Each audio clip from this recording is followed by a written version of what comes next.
Seattle rain came down in sheets that Tuesday morning, the kind of northwest downpour that turned the streets into mirrors and made the sky press low against the office towers like a heavy hand. James Carson sat in the Human Resources Conference Room on the 14th floor of the Boeing facility in Renton, his hands folded on the polished table, watching water stream down the windows in crooked rivers.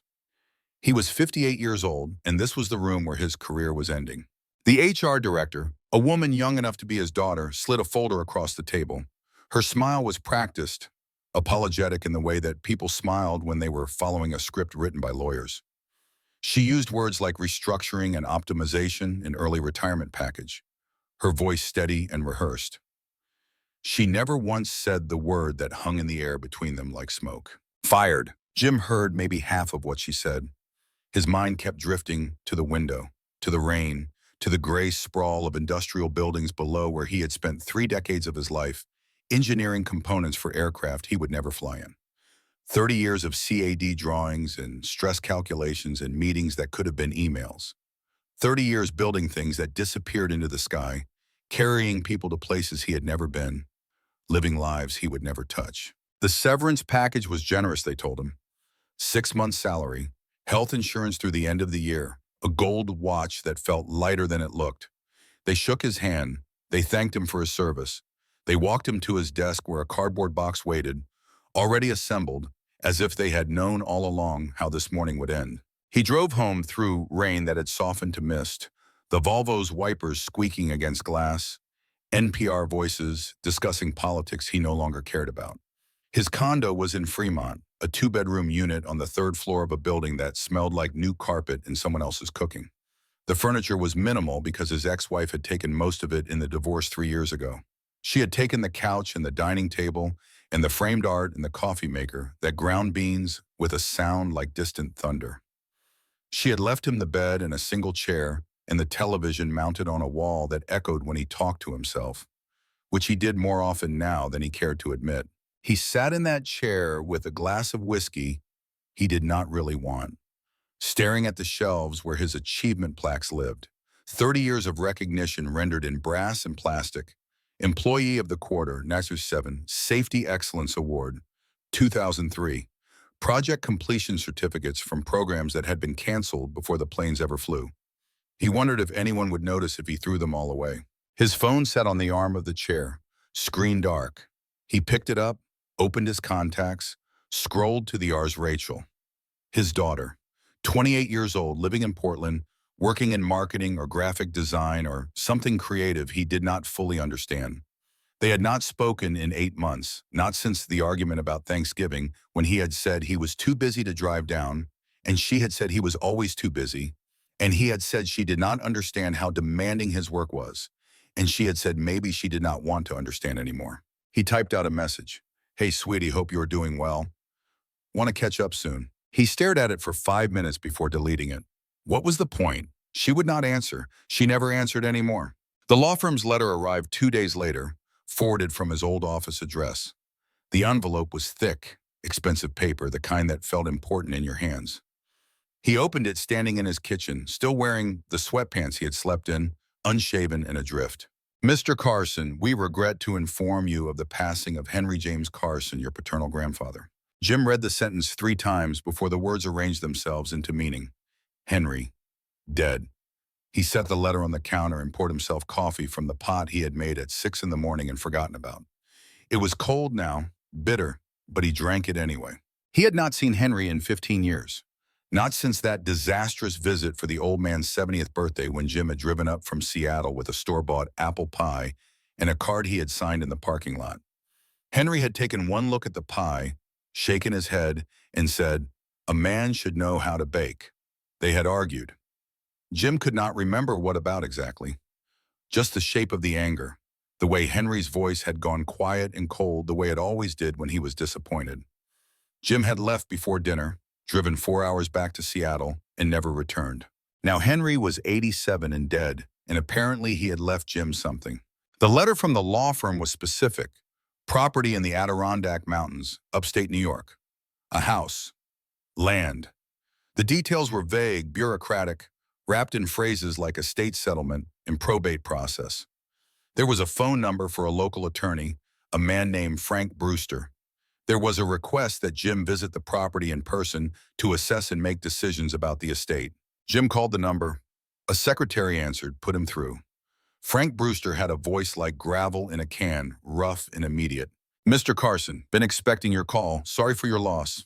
Thank you. I did not know he was sick. He was not sick, just old, went in his sleep, peaceful as it gets. Jim did not know what to say to that, so he said nothing. You planning to come out and see the place? I am in Seattle. It is a long way. I understand, but your grandfather was particular about things. You should see it before we start talking about selling. Selling. The word landed in Jim's chest with unexpected weight. Of course he would sell it. What else would he do with a house in New York? He lived in Seattle, had lived there for 30 years. Except he did not have a job anymore. Did not have much of anything anymore, except a condo that felt like a waiting room and a daughter who would not return his calls. How much is it worth? Hard to say. The structure is unusual. Location is remote. I would ballpark it, land and building, maybe 200,000. Maybe less. Depends on the buyer.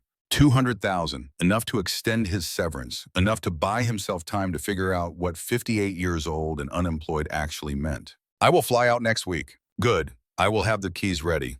And Mr. Carson, one more thing. Your grandfather, he was not like most folks. The house, it reflects that.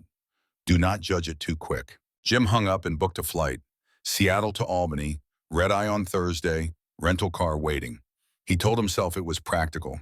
A quick trip, assess the property, sign the papers, list it with a realtor, fly home.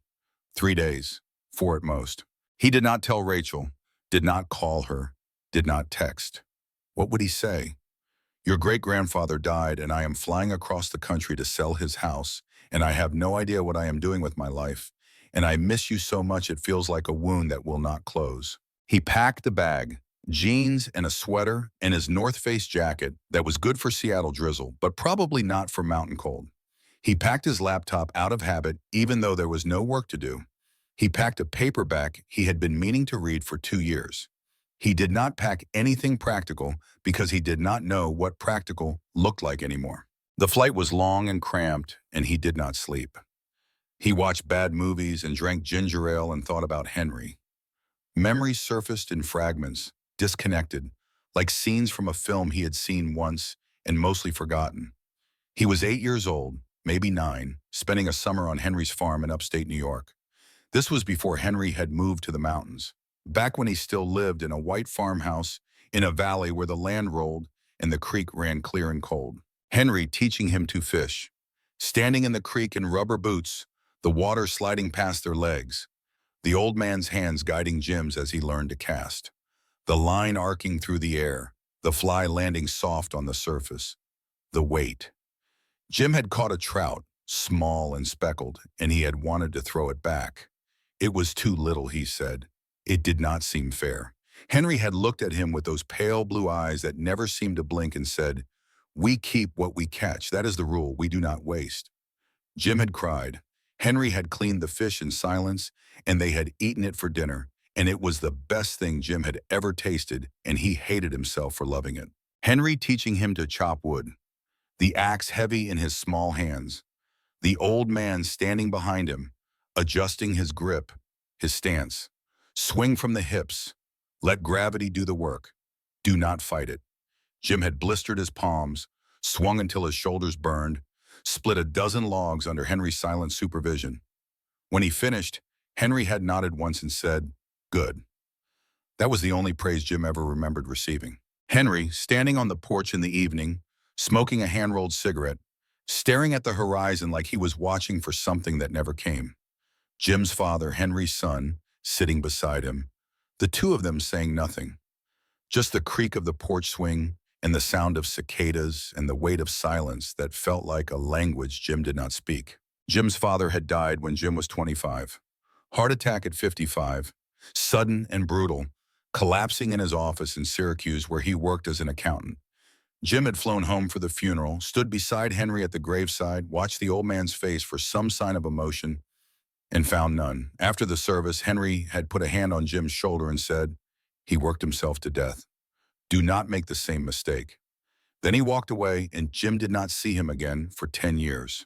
The rental car was waiting at the Albany airport, a silver Camry that smelled like air freshener and someone else's fast food. Jim drove east, following the GPS through sprawl and strip malls, and eventually into landscape that changed. The buildings thinning out, the trees thickening, the road beginning to climb.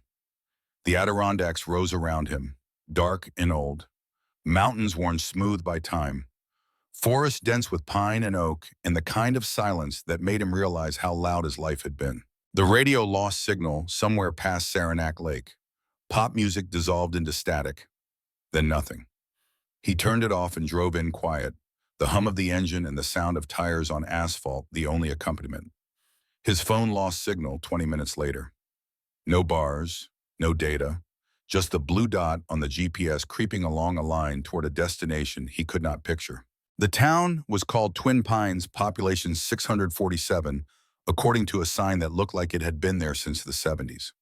Main Street was 3 blocks long, a diner, a hardware store, a post office, a church with a white steeple. The mountains pressed close, the sky visible only in a strip above the valley, heavy with clouds the color of old bruises. Jim stopped at the diner. He needed coffee and directions. The GPS was telling him to turn onto a road that did not look like a road, just a gap in the trees with a mailbox leaning at an angle. He parked and went inside. The diner smelled like burnt coffee and bacon grease, and the kind of pine cleaner that did not quite cover the smell of old carpet. There were 6 tables and a counter with stools bolted to the floor. A waitress stood behind the counter, 70 if she was a day, her hair dyed an improbable shade of orange, her eyes sharp and knowing. She looked at Jim the way people in small towns looked at strangers. Not unfriendly, just measuring. "Help you? Coffee, please. Black." She poured it without comment, set the mug in front of him. The coffee was terrible, bitter and burned, but it was hot, and that was enough. Jim wrapped his hands around the mug and felt the warmth seep into his fingers. He had not realized how cold he was. "You are not from here." It was a statement, not a question. Jim nodded. "Seattle. I'm here about a property, Henry Carson's place." The waitress stopped moving. She set the coffee pot down and looked at him with an expression he could not read. "You are Henry's grandson." "Yes, ma'am. I am Betty. I knew your grandfather. Knew him well. I am sorry. I did not know he had friends here." Betty smiled, small and sad.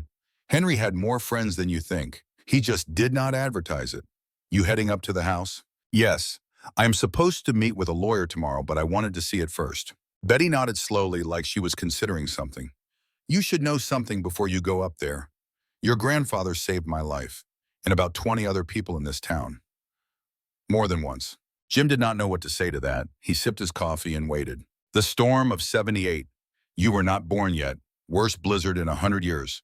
Power out for 2 weeks. My husband and I, we were trapped in our house in the valley. Roof collapsed. We would have frozen if Henry had not come. He dug us out, brought us to his place, fed us, kept us warm, kept us alive." I did not know that. Most people did not. Henry was not the type to talk about it. Betty refilled his coffee without asking. "You selling the place?" "I do not know yet. I need to see it first." Betty nodded again, slower this time. "Just remember, that house, it is more than wood and nails. It is a promise. Henry kept it. You should think hard before you break it." She walked away before Jim could respond, disappearing into the kitchen. He finished his coffee in silence, left a $10 bill on the counter, and walked back to the car. The conversation sat in his chest like a stone. The GPS took him 6 miles up a winding mountain road that turned from asphalt to gravel after the first mile. The forest pressed close on both sides, pine and birch and maple, the canopy thick enough to turn midday into dusk. He passed one mailbox, then another, each set back from the road at the end of long driveways that disappeared into trees. This was not a neighborhood. This was people choosing distance. The driveway to Henry's property appeared suddenly, marked by a rusted mailbox with the numbers 1947 painted in white. Jim turned, the Camry's suspension complaining as the tires hit ruts and roots. The driveway climbed, winding through forest, a quarter mile, half a mile, the trees so close he could hear branches scraping the sides of the car. Then the forest opened, and the house appeared, and Jim stopped the car and stared. It was not a cabin. It was not a cottage. It was a structure that looked like it had been designed by someone who trusted nothing and no one. Boeing. The body of the house was timber, dark wood weathered to the color of charcoal, built low and wide, crouching against the earth. But the defining feature, the thing that made Jim's breath catch, was the roof. Extending from the front of the house was a massive wooden canopy, jutting out 20 feet beyond the facade, supported by thick timber pillars stripped of bark but left raw and unfinished. The canopy was disproportionate, huge, turning the house into something that looked unbalanced, top-heavy, like a mushroom with a cap too large for its stem. It cast the entire front of the house into permanent shadow, blocking out the sky, making the windows look like eyes staring from a cave. Jim sat in the car for 10 minutes, engine idling, staring. His first thought was, "What the hell were you thinking, old man?" His second thought was, "This is going to be impossible to sell." He turned off the engine. The silence rushed in, absolute and heavy. No traffic, no planes, no voices, just wind moving through pine needles and the faint creak of timber settling. He got out of the car and stood under the massive canopy, looking up. The wood was hand-hewn, massive beams joined with joinery that looked more like sculpture than carpentry. Every cut precise, every angle deliberate. This was not amateur work. The front door was heavy timber, set into a frame that looked like it could withstand a battering ram. Jim pulled the key from his pocket, the one the lawyer had mailed him. Heavy iron, old-fashioned. He slid it into the lock and turned. The mechanism moved smooth and silent, well-oiled, recent. He pushed the door open. The smell hit him first. Not mildew, not dust, not the stale air of a house closed up after death. It smelled like cedar and beeswax and something mineral and clean, like stone left in the sun. He stepped inside and stopped. The interior was a single large room, open concept before that was a term anyone used. The floor was wide plank wood, dark and polished. The walls were timber, exposed beams and joinery visible, everything structural left uncovered. At the far end of the room, dominating the entire wall, was a stone fireplace built from river rock, the hearth wide enough to roast a pig, the chimney rising up through the ceiling and beyond. The furniture was minimal: a table, 4 chairs, a couch that looked like it had been built from the same timber as the house. Everything handmade, everything functional. No decorations, no art on the walls, no clutter. It looked less like a home and more like a barracks, a place designed for purpose, not comfort. Jim walked through the space slowly, his footsteps echoing. To the left of the main room was a kitchen, steel counters, a wood-burning stove sitting next to a modern electric range, cast iron pans hanging from hooks on the wall. Everything clean, organized, surgical in its precision. On the kitchen table, a single envelope waited. The paper was cream-colored, expensive. His name was written on it in handwriting he recognized. Spidery and precise, the letters formed by a hand that did not waste motion. James. He opened it. Inside was not a letter. It was a list, typed, numbered, instructions. 1. Water main shutoff is in the cellar, north wall, behind the canvas tarp. Know where it is. 2. Generator requires diesel. Tank is behind the equipment shed, 40 yards north. Check the gauge weekly. 3. In the event of extended power failure, close vents in the bedroom, first to preserve heat in the main room. 4. Wood consumption in winter is 4 logs per person per night. Plan accordingly. 5. Do not judge the shell. Look at the bones. That was it. No greeting. No, I am sorry we lost touch. No, I love you, or I am proud of you, or I wish things had been different. Just instructions. A manual for operating a house written by a man who communicated in systems and protocols and expected you to keep up. Jim read it twice, then crumpled it in his fist. Even dead, Henry was lecturing him. Even dead, the old man could not just be a grandfather. He had to be a drill sergeant. He walked through the rest of the house. 2 bedrooms off the main room, small, monastic, each with a single bed, a dresser, a window. Henry's room was obvious. The bed was made with hospital corners. The dresser held 3 shirts, 2 pairs of pants, all folded with geometric precision. On top of the dresser, a single photo frame. Jim picked it up. It was a collection, 4 photos under one frame. The first was Henry in his Army uniform, 1952, Korea, young and serious. his face unlined but his eyes already carrying something heavy. The second was a wedding photo. Henry and a woman Jim barely remembered, his grandmother Sarah, dead since 1985, cancer. The third was Jim's father as a boy, maybe 10 years old, standing beside Henry in front of the old farmhouse, both of them holding fishing rods, neither smiling. The fourth was Jim himself, 8 years old, holding a fish, smiling. He stared at that photo for a long time. He did not remember Henry taking it, did not remember smiling that much. But there it was. Evidence of a time when things had been simpler, when Jim had not yet learned to see his grandfather as an obstacle to overcome, a relic to escape. He set the frame down and walked out of the bedroom.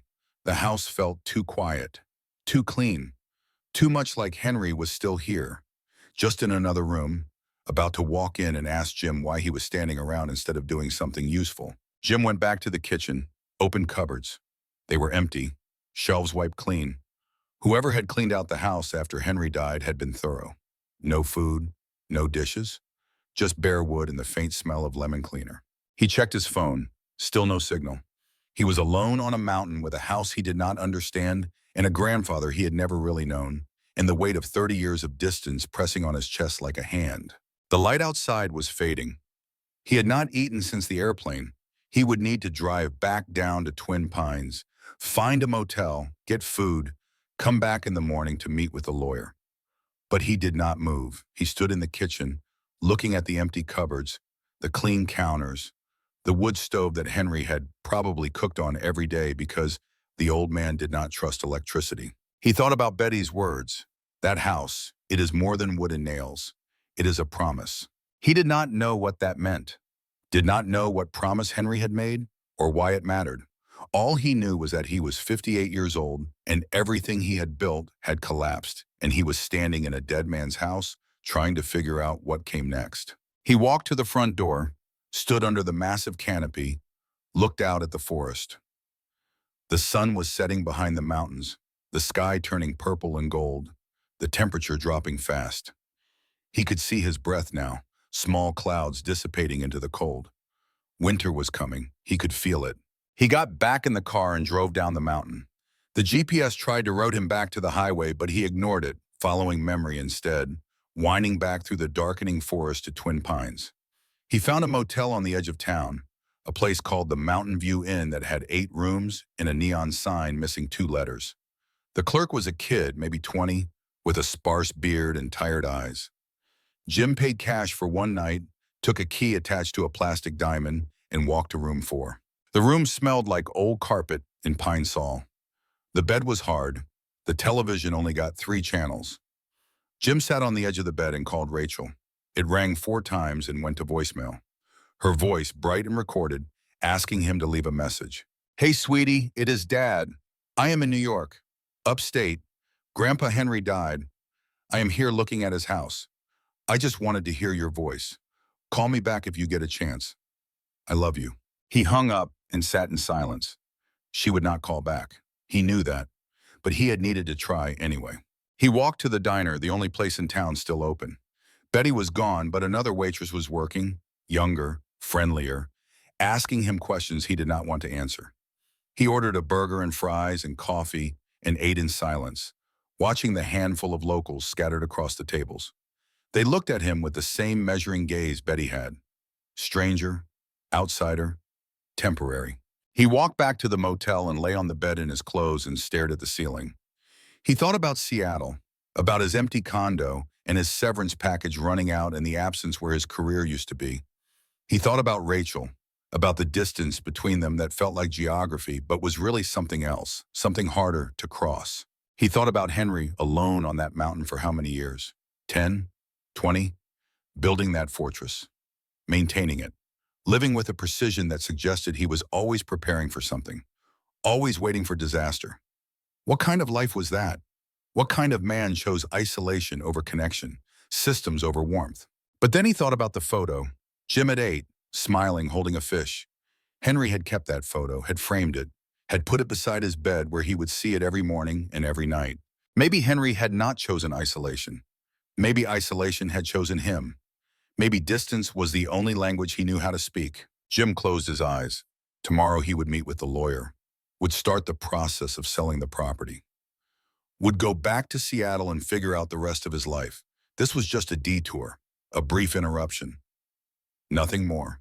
But as he drifted towards sleep, he kept seeing the house, the massive canopy, the stone fireplace, the empty cupboards, the list of instructions written in Henry's precise hand. Do not judge the shell. Look at the bones. He did not know what it meant, but something in him knew he needed to find out. Jim woke at dawn to the sound of wind, not the steady blow of weather moving through, but something else, something that sounded like breathing. Like the mountain itself had drawn in air and was holding it, waiting. He lay in the motel bed, staring at water stains on the ceiling, listening. The wind picked up, rattling the window in its frame, and he knew without checking his phone that something was coming. He showered in water that never quite got hot, dressed in the same clothes he had worn yesterday, and walked to the diner. The sky was the color of old iron, low and pressing, the kind of sky that made you want to look over your shoulder. Betty was behind the counter again, pouring coffee for two men in flannel and work boots who looked like they had been up since 4. She saw Jim and nodded toward an empty stool. He sat. She poured coffee without asking. "Storm coming," she said. "Big one. You planning to stay at the motel or head back to Seattle?" "I have a meeting with the lawyer this morning. Then I will decide." Betty set the pot down and looked at him with those sharp eyes that seemed to see more than they should. "You should go up to Henry's place. Today. Before the storm hits." "Why?" "Because you need to see what it does, how it holds. You cannot understand that house until you see it work." Jim sipped his coffee. It was still terrible, but there was something comforting about terrible coffee in a small-town diner at dawn. It tasted like 1,000 other mornings in 1,000 other places, familiar in its mediocrity. "The lawyer's office is in town. Frank will understand." Betty pulled a piece of paper from under the counter, wrote a number on it. "That is his cell. Tell him Betty said you need to see the house first. He will know what I mean." Jim took the paper, folded it, put it in his pocket. He did not understand what was happening, why this waitress he had just met was giving him instructions, why he was listening. But something in her voice carried weight. This was not suggestion. It was instruction from someone who knew things he did not. He ate eggs and toast, paid, and drove back up the mountain. The wind was stronger now, pushing against the car on exposed stretches of road, making the steering wheel fight back in his hands. The forest moved in waves, branches swaying, leaves that had held on through autumn finally letting go, spiraling across the road in browns and reds and golds. When he reached Henry's driveway, the first flakes were starting to fall. Not the soft, romantic snow of Christmas cards, but hard pellets, almost sleet, hitting the windshield like thrown rice. He drove up the long driveway and parked under the massive canopy. The difference was immediate. Beyond the canopy's edge, snow was falling, thick and fast. Under it, the air was calm, almost still, just a few flakes drifting in on crosswinds. Jim sat in the car watching. The canopy was massive, yes, but now he saw it differently. It was not decoration. It was not aesthetic choice. It was function, pure and absolute. A 20-foot buffer between the house and whatever the sky decided to throw down. He thought about aerodynamics, about wind loads and pressure differentials, the kind of calculations he had made for 30 years on aircraft wings. This was the same principle. The canopy was not fighting the weather. It was redirecting it, channeling it up and over, creating a pocket of protected space. Henry had not been a farmer, or he had been a farmer who understood engineering better than most engineers. Jim got out of the car and went inside. The house was cold but not freezing. The temperature maybe 50 degrees, cool enough to see his breath but not painful. He found the thermostat, electric baseboard heat. He turned it up and heard the click and hum of elements warming. Then he remembered Betty's words, "See how it holds." He went back outside. The snow was falling harder now, the sky darker, the wind beginning to howl. He could feel the temperature dropping, 10 degrees in the last hour, maybe more. He went to his car, grabbed his bag, brought it inside. If he was going to be here when the storm hit, he should at least have his things. The house felt different in daylight, less oppressive, more solid. He walked through it slowly, really looking this time. The walls were not just timber, they were double thick, with insulation packed between inner and outer layers, covered with tongue and groove planks that fit so tight he could not slide a business card between them. The windows were small, triple-paned, set deep into recesses that had to be 2 feet thick. The floor was not just wood. Under it, he could see through a floor vent that there was concrete, a proper foundation built on bedrock. This was not a cabin someone threw up in a summer. This was architecture. This was engineering. This was a man who had studied and planned and built something meant to last not years but generations. Jim found the operations manual he had crumpled yesterday, smoothed it out, read it properly this time. Each instruction was specific, detailed, the language spare but complete. He followed the first one. Cellar door was under the stairs, a narrow entrance he had missed in yesterday's walkthrough. He opened it and descended into darkness, pulling the string on a bare bulb that lit the space in harsh yellow. The cellar was dry, concrete, organized with the same precision as everything else. Tools hung on shadow boards, their outlines traced so you knew exactly where each one belonged. Boxes labeled in Henry's handwriting. Nails, screws, hinges, wire. Everything sorted by size and type. Against the far wall, a heavy canvas tarp hung like a curtain. Behind the canvas, Jim found the water main, and next to it something else. Another door, wooden heavy, with a simple latch. He opened it. The smell hit him first. Earth and preserved food and something sweet, like fruit left in sun. He stepped into a room maybe 10 by 12, lined floor to ceiling with shelves. And on those shelves, hundreds of glass jars, mason jars, quart jars, pint jars, each one filled and sealed and labeled. Venison stew, October 2024. Green beans, July 2024. Tomato sauce, August 2024. Peach preserves, June 2024. Apple butter, September 2024. The dates were recent. Some were from just weeks before Henry died. Jim picked up a jar of peach preserves, held it to the light. The fruit glowed golden, suspended in syrup. Perfect. The handwriting on the label was shaky, the letters less precise than the others. Henry's hand failing, but still working, still preparing. Jim set the jar down and looked at the room. There had to be 500 jars here, maybe more. Enough food for 6 months, for a year if you rationed, for multiple people, for multiple months. He thought about Henry at 87 years old, sick, dying, still climbing down into the cellar to stock shelves with food he would never eat. Why? The questions sat in Jim's chest, heavy and unanswerable. Why does an old man dying alone prepare enough food to feed a family through winter? Why does he maintain systems and write manuals and organize tools when there is no one coming to use them? Unless he knew someone was coming, unless this was all for Jim. The thought made his throat tight. He climbed back up the stairs, closed the cellar door, stood in the main room listening to the wind outside grow louder. The windows rattled once, testing, then went quiet. The house absorbed the sound, damped it, held firm. His phone buzzed. He pulled it out. 1 bar of signal, flickering. A text from Frank Brewster. Betty called. Stay put. Roads closing. Storm moving faster than forecast. You are safer there than trying to drive out. Jim typed back. How long? 3 days, maybe 5. You have heat? For now. If power goes, generator is in the shed. Instructions in the manual. You will be fine. Henry built that place for this. The power went out at 2 in the afternoon. One moment the baseboard heaters were humming, the refrigerator making its background noise, the lights steady. The next moment, silence. Complete and absolute. Jim stood in the sudden darkness, his eyes adjusting slowly. Gray light came through the small windows, enough to see shapes but not details. He found his phone, used the flashlight, went to the kitchen table where he had left the manual. Generator requires diesel. Tank is behind the equipment shed 40 yards north. He put on his jacket, opened the front door, and the wind hit him like a fist.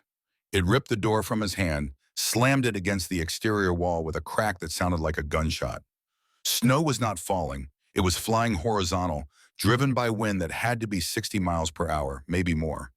The world beyond the canopy was white, completely white, a wall of nothing. He could not see the shed, could not see the tree line, could not see his car parked 20 feet away. Jim stepped off the porch and into that whiteness. The cold was immediate and vicious, burning his lungs, making his eyes water instantly. The snow was already a foot deep, drifted in waves, impossible to judge depth. He took 3 steps toward where he thought the shed was and realized he had no idea which direction he was facing. The wind spun him, disoriented him. He could not see the house anymore. Panic hit, pure and primal. He was 58 years old, 20 feet from shelter, and lost. He dropped to his knees, felt for the porch with his hands, crawled back following the only solid thing in a world of white. His hands found wood, railing, steps. He pulled himself up and back inside, slammed the door shut, stood there gasping and shaking. The cold had gotten through his jacket in under a minute. His hands were numb, his face burned. If he had gone another 10 feet, he would not have found his way back. He would have died in a storm 20 feet from safety, and they would have found him in spring, a frozen stranger, and no one would have understood why he had been so stupid. Jim sat on the floor with his back against the door, breathing hard, feeling fear turn slowly to something else. Anger. At the storm. At Henry. At himself for being so goddamn useless. He was an engineer. He had spent 30 years solving problems, and he could not figure out how to start a generator in a blizzard. The house grew colder as the afternoon faded. By 4, it was 40 degrees inside. By 5, it was 35. Jim could see his breath in clouds. His fingers ached. He put on every layer he had, jeans and sweatshirt and jacket, and it was not enough. He was going to freeze in a house that was supposed to save him. The fireplace. It was the only option. He had to get a fire going or he was going to die. Jim had never built a fire in his life. He had lived in apartments and condos with gas fireplaces you turned on with a switch.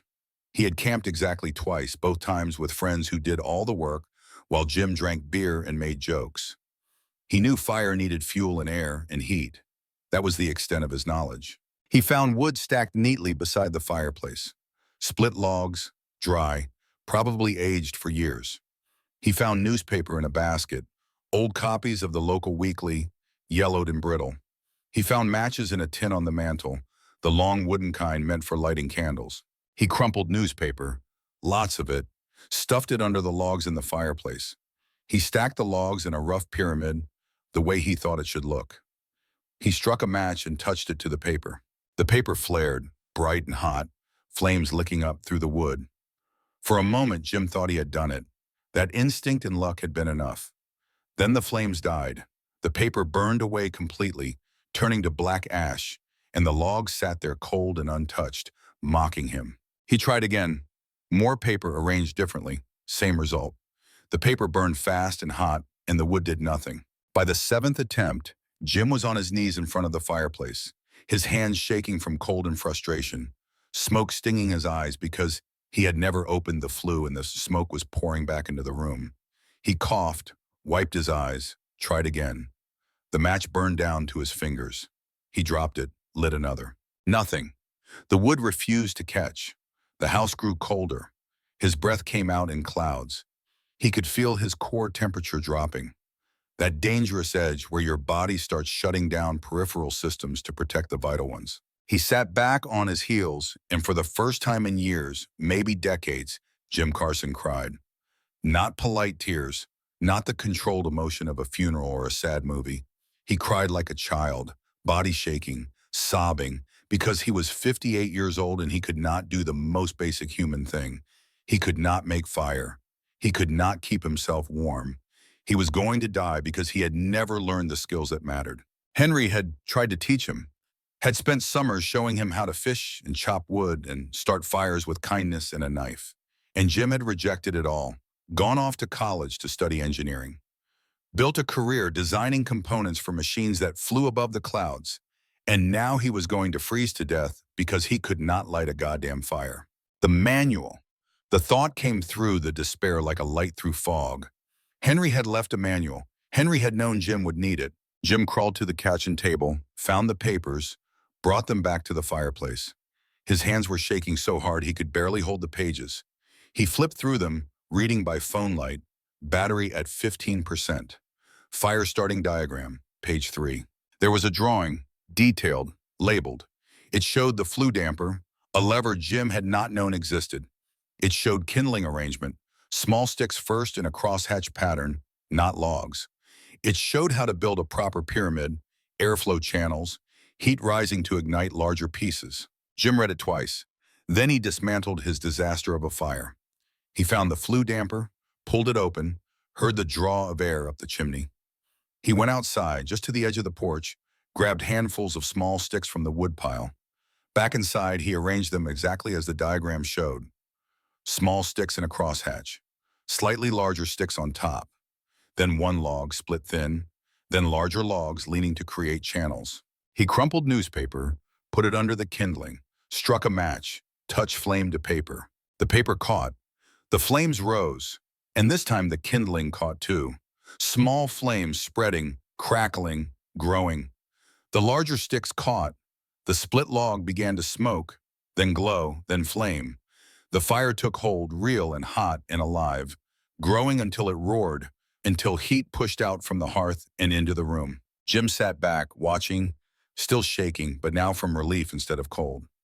The fire burned steady, the draft pulling smoke up the chimney, the heat radiating into the space. He held his hands toward it, feeling sensation return to his fingers, painful and necessary. He had done it, not through instinct or luck, through following instructions from a dead man who had known Jim would fail exactly this way, who had written it down, who had left it where Jim would find it when desperation made him willing to listen. The house began to warm slowly. The temperature held at 40 degrees, then climbed to 45, then 50. Jim added logs the way the manual instructed, one every hour, not smothering the flames but feeding them steadily. The fire became a rhythm, a heartbeat, a thing he tended with attention he had not given to anything in years. Night came early behind the storm. By 6 it was full dark, the windows showing nothing but black and white, snow pressed against glass, wind screaming. Jim had expected the house to feel fragile, to shake and creak, to feel like it might come apart. Instead it was solid, silent, absorbing the assault. The walls did not shudder, the floor did not vibrate. It was like being inside a bank vault while the world outside tried to break in. He ate from the pantry, opening a jar of venison stew, eating it cold at first because he did not know how to heat it. Then he realized the cast iron stove would work. He built a small fire in it using the same principles, smaller scale. The stove heated fast. He poured the stew into a pan, set it on the stove top, waited. The smell filled the kitchen, rich and savory, making his mouth water. When it was hot, he ate directly from the pan, standing at the counter. It was the best thing he had tasted in months, maybe years. Real food made by hand, preserved with care. Each bite tasted like effort, like someone giving a damn. Henry had made this, had hunted the deer, butchered it, cooked it, sealed it, stored it. Had done this knowing he might never eat it, knowing someone else would, preparing for a future he would not see. Jim washed the pan in cold water, dried it, hung it back on the hook. He went back to the main room, added a log to the fire, sat in the chair closest to the hearth. The house was quiet except for the fire and the wind. No television, no internet, no phone calls or emails, just silence and warmth and the feeling of being utterly alone. He thought about his condo in Seattle, the empty rooms, the achievement plaques gathering dust, the phone that never rang. He had thought that was isolation, but this was different. This was solitude. There was a difference he was only now beginning to understand. He found a book on the shelf beside the chair, a field guide to Adirondack wildlife, pages worn soft from handling. He opened it and read by firelight, slowly, the way you read when there is nothing else demanding your attention. The writing was simple, factual, descriptions of deer and black bear and fisher cats, and the small birds that survive winter here through adaptation and stubbornness. Around 10, exhaustion hit him. He banked the fire the way the manual instructed, covering it with ash to slow the burn, making it last through the night. He took blankets from Henry's room, heavy wool, smelling like cedar and storage. He made a nest on the couch closest to the fire, wrapped himself tight, and lay there watching flames dance behind the grate. He thought about Rachel, wondered if she had gotten his message, wondered what she was doing tonight, probably at home in Portland, probably watching Netflix, probably not thinking about him at all. The distance between them felt like more than miles. It felt like a gap he did not know how to cross, a language he had forgotten how to speak. He thought about his father, dead at 55, worked to death by a job that never loved him back.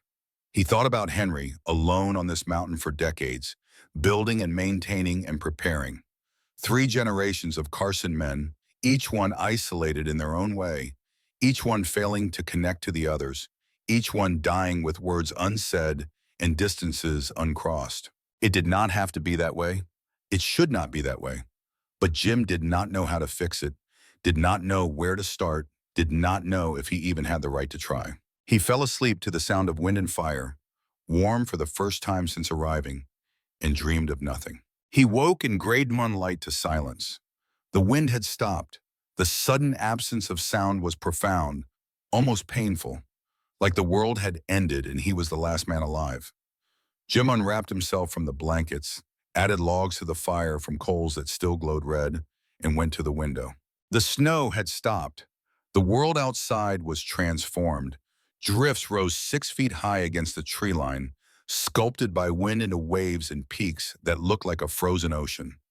But under the canopy, the ground was bare except for 2 inches of powder. The path to the woodpile was clear. The path to where the generator shed should be, clear. The snow had been deflected, channeled, forced around and over, leaving a protected zone exactly where it was needed. Jim stared. This was not luck. This was design. Henry had studied the wind patterns, the prevailing directions, the way weather moved through this valley.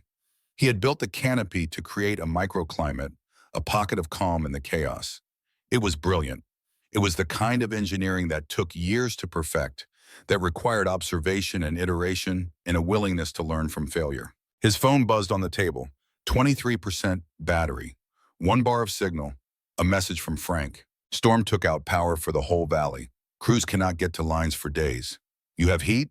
Yes. Fire. Good. Henry's house will hold. It always does. Jim wanted to ask how many times this had happened, how many storms Henry had weathered alone, but the signal flickered and died before he could type. He was alone again. Cut off, but not helpless. Not anymore. He spent the morning learning the house properly. He read the manual cover to cover, following each system, understanding how they connected. The water was gravity-fed from a cistern on the roof, collecting rain and snowmelt, filtered through sand and gravel, clean enough to drink. The backup was a hand pump in the kitchen that drew from a well. The waste system was a septic field Henry had engineered himself, using principles that were simple and ancient and utterly reliable. Everything had backup. Everything had been thought through. This was not paranoia. This was responsibility. This was a man who understood that systems fail and infrastructure collapses, and when that happens, you either have a plan or you die. Jim cooked oatmeal on the wood stove, using dry oats from the pantry and water from the tap, adding dried apples for sweetness. He ate slowly, tasting it, really tasting it. Plain food, simple food, but made with his own hands, and somehow that mattered. He thought about his career at Boeing. 30 years designing parts for planes, each component optimized for weight and stress and aerodynamics. He had been good at it, had won awards, had climbed the ladder. But he had never held the finished thing in his hands, had never seen the planes take off knowing his work was the reason they stayed in the air. It had all been abstract, theoretical, removed. This was different. This fire kept him warm. This food kept him alive. Cause and effect, immediate and undeniable. For the first time in decades, Jim felt useful. The afternoon of the second day, he explored the cellar more thoroughly. Beyond the pantry room, he found shelves of tools, organized by type and size. He found spare parts for everything, labeled and stored. He found notebooks, Henry's handwriting filling page after page, not diaries, technical logs, weather observations, maintenance records, repairs completed, supplies purchased. December 1998, wind damage to north corner shingles replaced 16, sealed with tar. March 2003, ice dam and gutter, cleared, added heat tape. November 2015, generator fuel pump failed, replaced, added spare to inventory. 40 years of notes, 40 years of Henry maintaining this place alone, keeping it ready, keeping it safe. For what? For who? Jim turned to the last page with writing. October 2024. 1 month before Henry died. The handwriting was shaky, nearly illegible. Diagnosed. Pneumonia. Doctor says weeks maybe. Stock pantry through next spring. Cistern cleaned, generator serviced, wood split and stacked. James is coming. I know he will come. This place is ready for him. I am ready to go. Jim read it 3 times before the meaning landed. Henry had known, had been told he was dying, and his last act, his final priority, was making sure this place was ready for the grandson who had not visited in 15 years. The guilt hit like a physical blow, all those years, all that distance, and Henry had kept preparing, had kept hoping, had died making sure Jim would be safe when he finally came home. Except this was not Jim's home, had never been his home. He had a condo in Seattle, a career, a life, or he had until a month ago. Now he had severance running out and a daughter who would not talk to him in an empty apartment that echoed. What did he actually have? He closed the notebook and climbed back upstairs. The fire needed tending. That was immediate. That was real. Everything else could wait. On the evening of the 3rd day, the storm returned. The sky had been clear all afternoon, a false promise of improvement, and then at sunset the clouds rolled back in, darker than before, heavier. The wind picked up with a sound like freight trains, and the snow came again, harder, thicker. A second wave that made the first look gentle. Jim was ready this time. He had wood stacked inside. He had food prepared. He had the fire burning steady and strong. When the power had gone out 3 days ago, he had panicked. Now he barely noticed. The house did not need power. It had fire and water and food and walls that held. Everything else was luxury. He sat by the fire that night and thought about what Betty had said. You cannot understand that house until you see it work. He understood now. This was not a building. It was a system, a machine for surviving. Henry had designed it the way Jim had designed aircraft components, with redundancy and purpose, and an understanding that failure was always possible, and preparation was the only defense. Jim had spent his career making things that flew, that defied gravity, that took people away from the earth.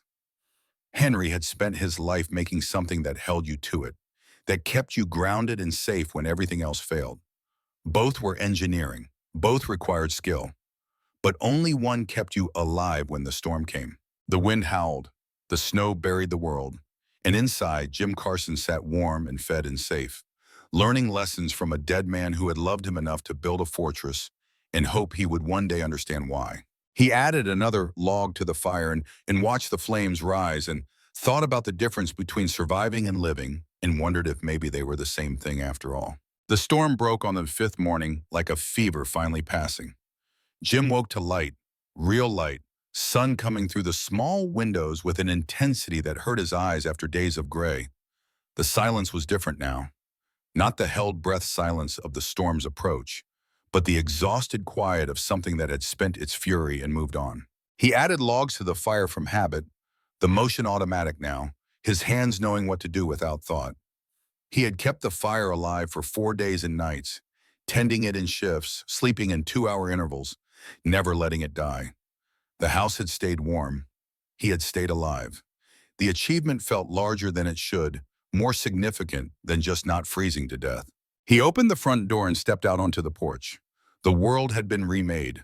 Snow rose in drifts that reached the lower branches of pines, 6 feet in places, sculpted by wind into shapes that looked organic, alive, like frozen waves. The sky was hard blue, the kind of blue that only comes after storms, scoured clean. The air bit his lungs, sharp and pure, cold enough to make his eyes water. But under the canopy, the ground was clear, just a dusting of powder, 2 inches at most. The path to the woodpile, visible. The path to the generator shed, clear enough to walk. 20 feet of protected space in a world buried under 6 feet of snow. Henry's engineering holding true, performing exactly as designed.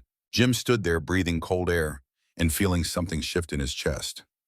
Respect, that was the word. He had come here thinking Henry was paranoid, broken, a man who had chosen fear over life. But this was not fear. This was competence. This was understanding how the world worked and building accordingly. There was nothing paranoid about preparing for things that actually happened. He heard the sound before he saw the source. A rhythmic crunching, steady, mechanical. He looked toward the tree line and saw a figure moving across the top of the snow, not sinking, gliding, snowshoes. Someone was coming. The figure grew closer, resolving into a man, older, broad-shouldered, wearing layers of wool and canvas, in a blaze-orange vest that stood out like a wound against the white. He moved with the steady, unhurried pace of someone who had walked these mountains for decades, who knew exactly how much energy each step required and conserved accordingly. The man reached the edge of the canopy, stepped into the protected zone, and pulled down the scarf covering his face. It was Frank Brewster, the lawyer, but dressed nothing like a lawyer. He looked like someone from another century, like Henry probably had, practical and prepared. "Saw your smoke," Frank said. "Figured I would check before the roads cleared and you drove off without talking to me." Jim found he was glad to see another human face. 5 days alone had been longer than he realized. "Come in. Coffee is terrible, but it is hot." They went inside. Jim poured coffee from the pot he had been keeping warm on the wood stove, handed a mug to Frank. The older man wrapped his hands around it and looked around the room with the expression of someone seeing an old friend. "Place looks the same. Henry kept it like this for 40 years. Never changed a thing once he got it right. You have been here before." "Many times, sorry, Shorm. Bunches of times. Henry and I were friends, real friends, not just lawyer and client." Frank sat in the chair by the fire, the one Jim had been living in for days. "He saved my life. Did Betty tell you that?" "She mentioned something about a storm in '78. Frank nodded slowly. "Let me tell you the whole story. You should know what this place is, what your grandfather was." Jim sat on the couch, coffee in hand, and listened. "February 1978, Frank began. I was 24 years old, National Guard, deployed for winter training exercises up here. We thought we knew what we were doing. We were kids playing soldier mostly. Then the storm hit." Frank stared into the fire, his eyes distant, seeing something 46 years gone but still vivid. "They called it the blizzard of '78. Worst storm to hit the Northeast in a century. 60 inches of snow in 30 hours. Winds over 100 miles per hour. The temperature dropped to 40 below with wind chill. Nothing moved. Nothing could move. The world just stopped." Jim thought about the storm he had just survived, how it had felt biblical, overwhelming. He tried to imagine something twice as bad. "Our unit was doing cold weather survival training," Frank continued. 10 of us, 2 instructors, up in the high country above the valley. When the storm hit, we tried to get back to base. The helicopter came for us. It crashed in the whiteout. The pilot and co-pilot both killed on impact. 4 of us injured, one with a broken leg, one with broken ribs. We were 8 miles from anywhere, no radio, no shelter, and the temperature was dropping like a stone. Frank paused, sipped coffee, his hands steady but his voice carrying weight. "We were going to die. All of us knew it. We dug into a snowdrift, trying to make a cave, but the wind kept collapsing it. We had maybe 3 hours before hypothermia took us. We were just waiting, trying to stay calm, trying not to panic. And then we heard it." "What?" "A voice, yelling. Someone was out in that storm, moving toward us, and we thought we were hallucinating. But then he appeared. Your grandfather, on snowshoes, pulling a sled. He had heard the helicopter go down from his farm, knew what it meant, and came looking." Jim set his coffee down. Henry had been 41 in 1978. Not young, not trained military, just a farmer. "He loaded the 4 injured guys on the sled," Frank said. "Told the rest of us to follow in his tracks, step exactly where he stepped. And he pulled that sled 8 miles through a blizzard that was burying the world. Took us 6 hours. I thought we would die every minute. But Henry never stopped, never hesitated, just kept moving." "Where did he take you?" "His farmhouse, down in the valley. A regular house, nothing special. White clapboard, front porch, the kind of place you see in old postcards. He got us inside, got us warm, fed us. His wife, Sarah, she made soup. Your father was there, 10 years old, watching us with big eyes. We stayed 9 days while the storm raged and the road stayed closed." 9 days, Jim repeated, feeding 10 extra people. Sarah rationed everything, made it stretch. Henry went out every day on snowshoes, checking on neighbors, bringing back anyone who needed help. By the end, there were 16 people in that house, sleeping on the floor, eating whatever there was, staying alive. Frank leaned forward, his elbows on his knees, his face serious. On the 7th day, the roof started to go. Too much snow, too much weight. Henry saw it happening, saw the beam cracking. He went up into the attic while we all evacuated, and he held that beam up with his back and his legs. Held it like Atlas holding the world, while we got everyone out. 16 people crawling through snow to the barn.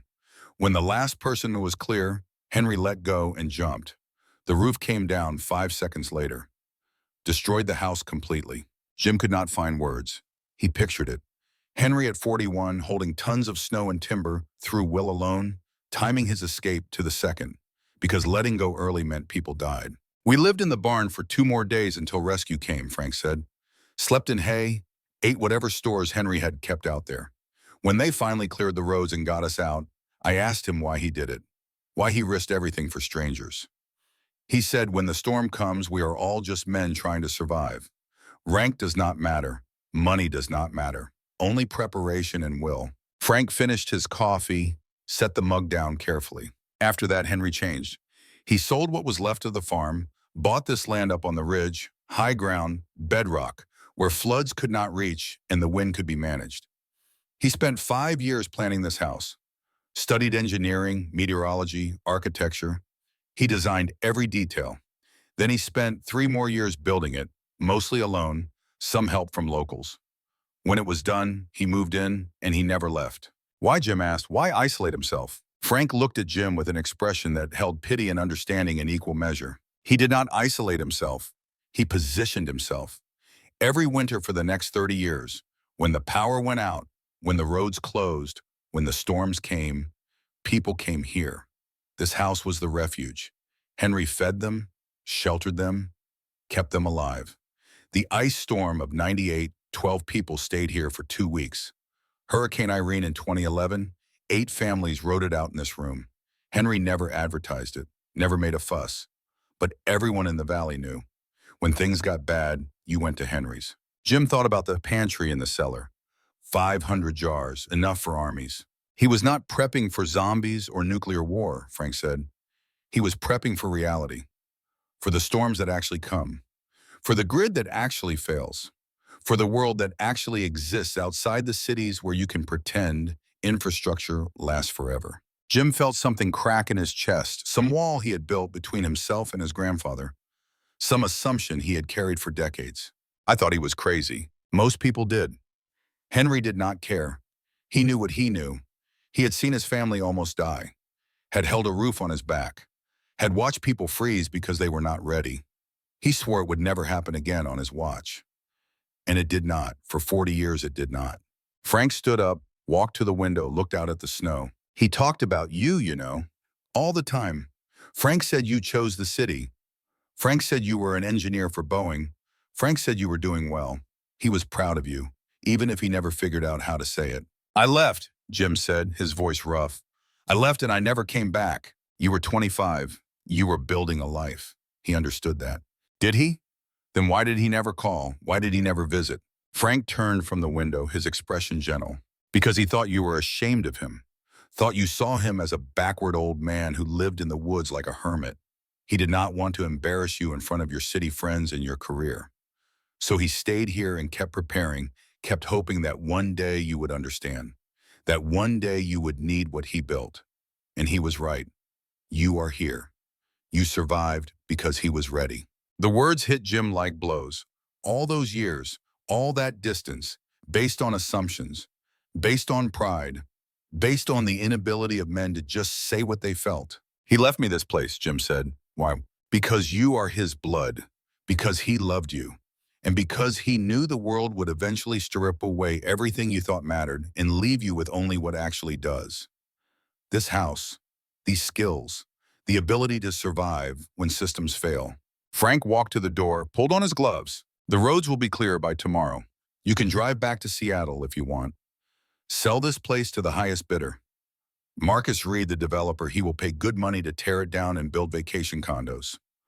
Or you can stay, learn what Henry was teaching, become the kind of man who is ready when the storm comes. Your choice. Frank opened the door, paused. By the way, there are more letters. Henry hid them all over the house. He wanted you to find them slowly when you were ready. Keep looking. Then he was gone, snowshoes carrying him back across the white expanse, leaving Jim alone with coffee going cold and questions that felt like they might break him. Jim spent the rest of the day searching the house, not frantically, but methodically, the way Henry would have wanted. He looked behind every loose board, under every drawer, inside every cupboard. He found the second letter tucked into the pages of a book on wilderness survival, the spine worn soft from handling. The envelope was yellowed, old, like it had been placed years ago. The handwriting was steadier than the first letter, stronger. Jim opened it and read, "James, if you are reading this, you survived the first storm. Good. Now you know what fragile means. Your planes, your computers, your career, all built on infrastructure that fails. I am not teaching paranoia. I am teaching reality. The storm does not care about your degree. It does not care that you are smart or accomplished or that you worked hard. It just comes. And you either know how to meet it or you do not. I wish I had taught you better when you were young. I wish I had found a way to make you listen. But I was not good with words. I only knew how to show you through work, through building, through being ready. I hope you understand now. The house is the lesson. Every board, every system, pay attention. There is more to learn." Jim folded the letter, put it in his pocket, kept searching. He found the third letter inside the mattress in Henry's bedroom, tucked into a slit in the ticking, sewn shut with rough stitches that Jim had to cut. The paper was newer, the handwriting shakier. Recent. "When you were 8, I taught you to fish. You caught a trout, wanted to throw it back because it was too small. I said keep it. You cried. I thought I was teaching you to provide. You thought I was teaching you to be cruel.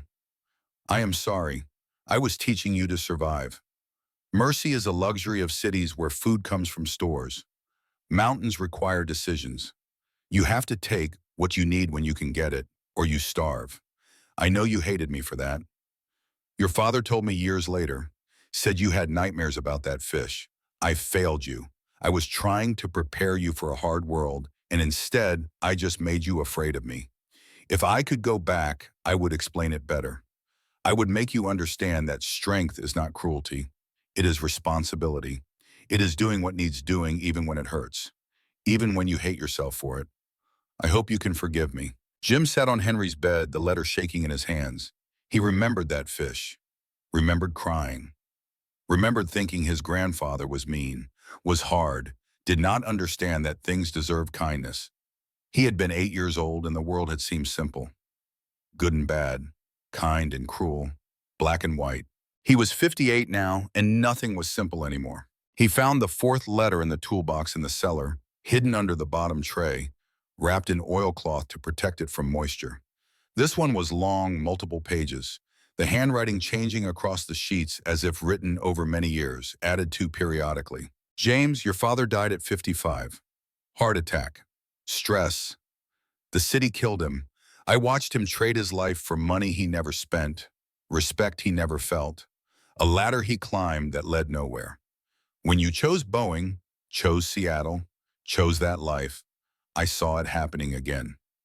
I got angry. I pushed you away. I thought if I could not convince you with words, maybe you would learn from consequences. Maybe the world would teach you what I could not. I was wrong. I should have tried harder. Should have swallowed my pride and driven to Seattle and taken you to lunch and just said, I am scared for you.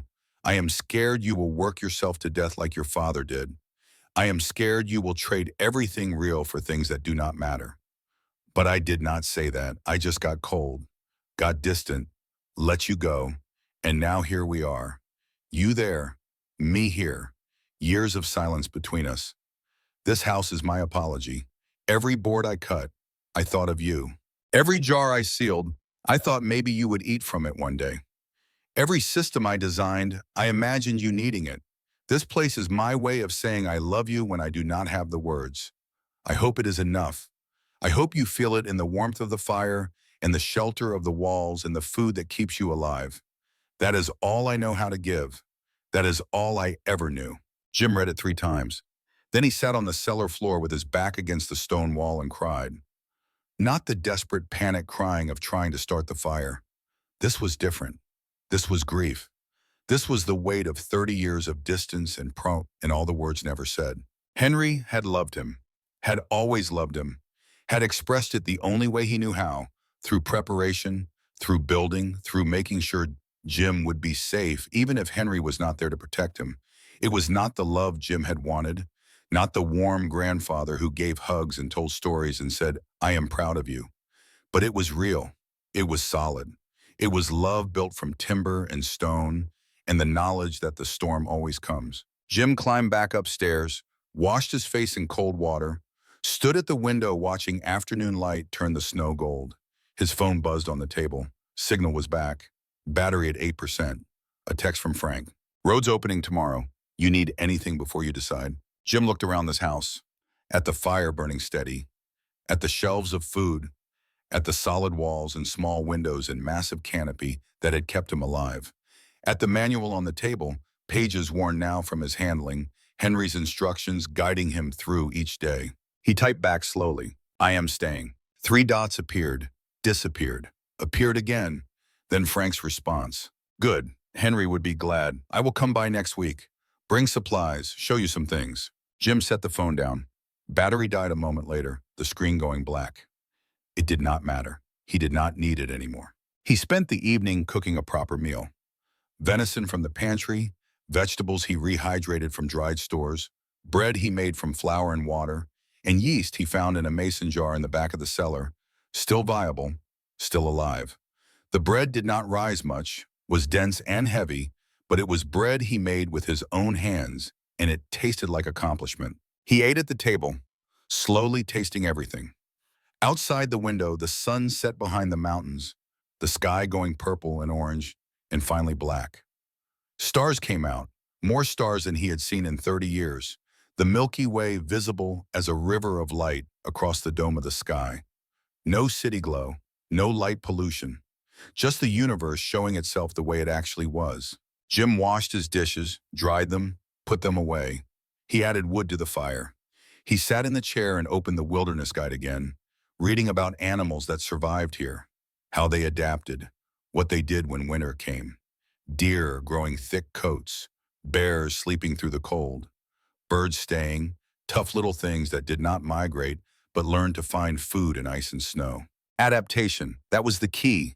Not fighting the world, not pretending it was other than it was, just learning its rules and living accordingly. Around 10, Jim went to Henry's room. He had been sleeping on the couch near the fire, but tonight he wanted to be here in this space where his grandfather had slept for 40 years.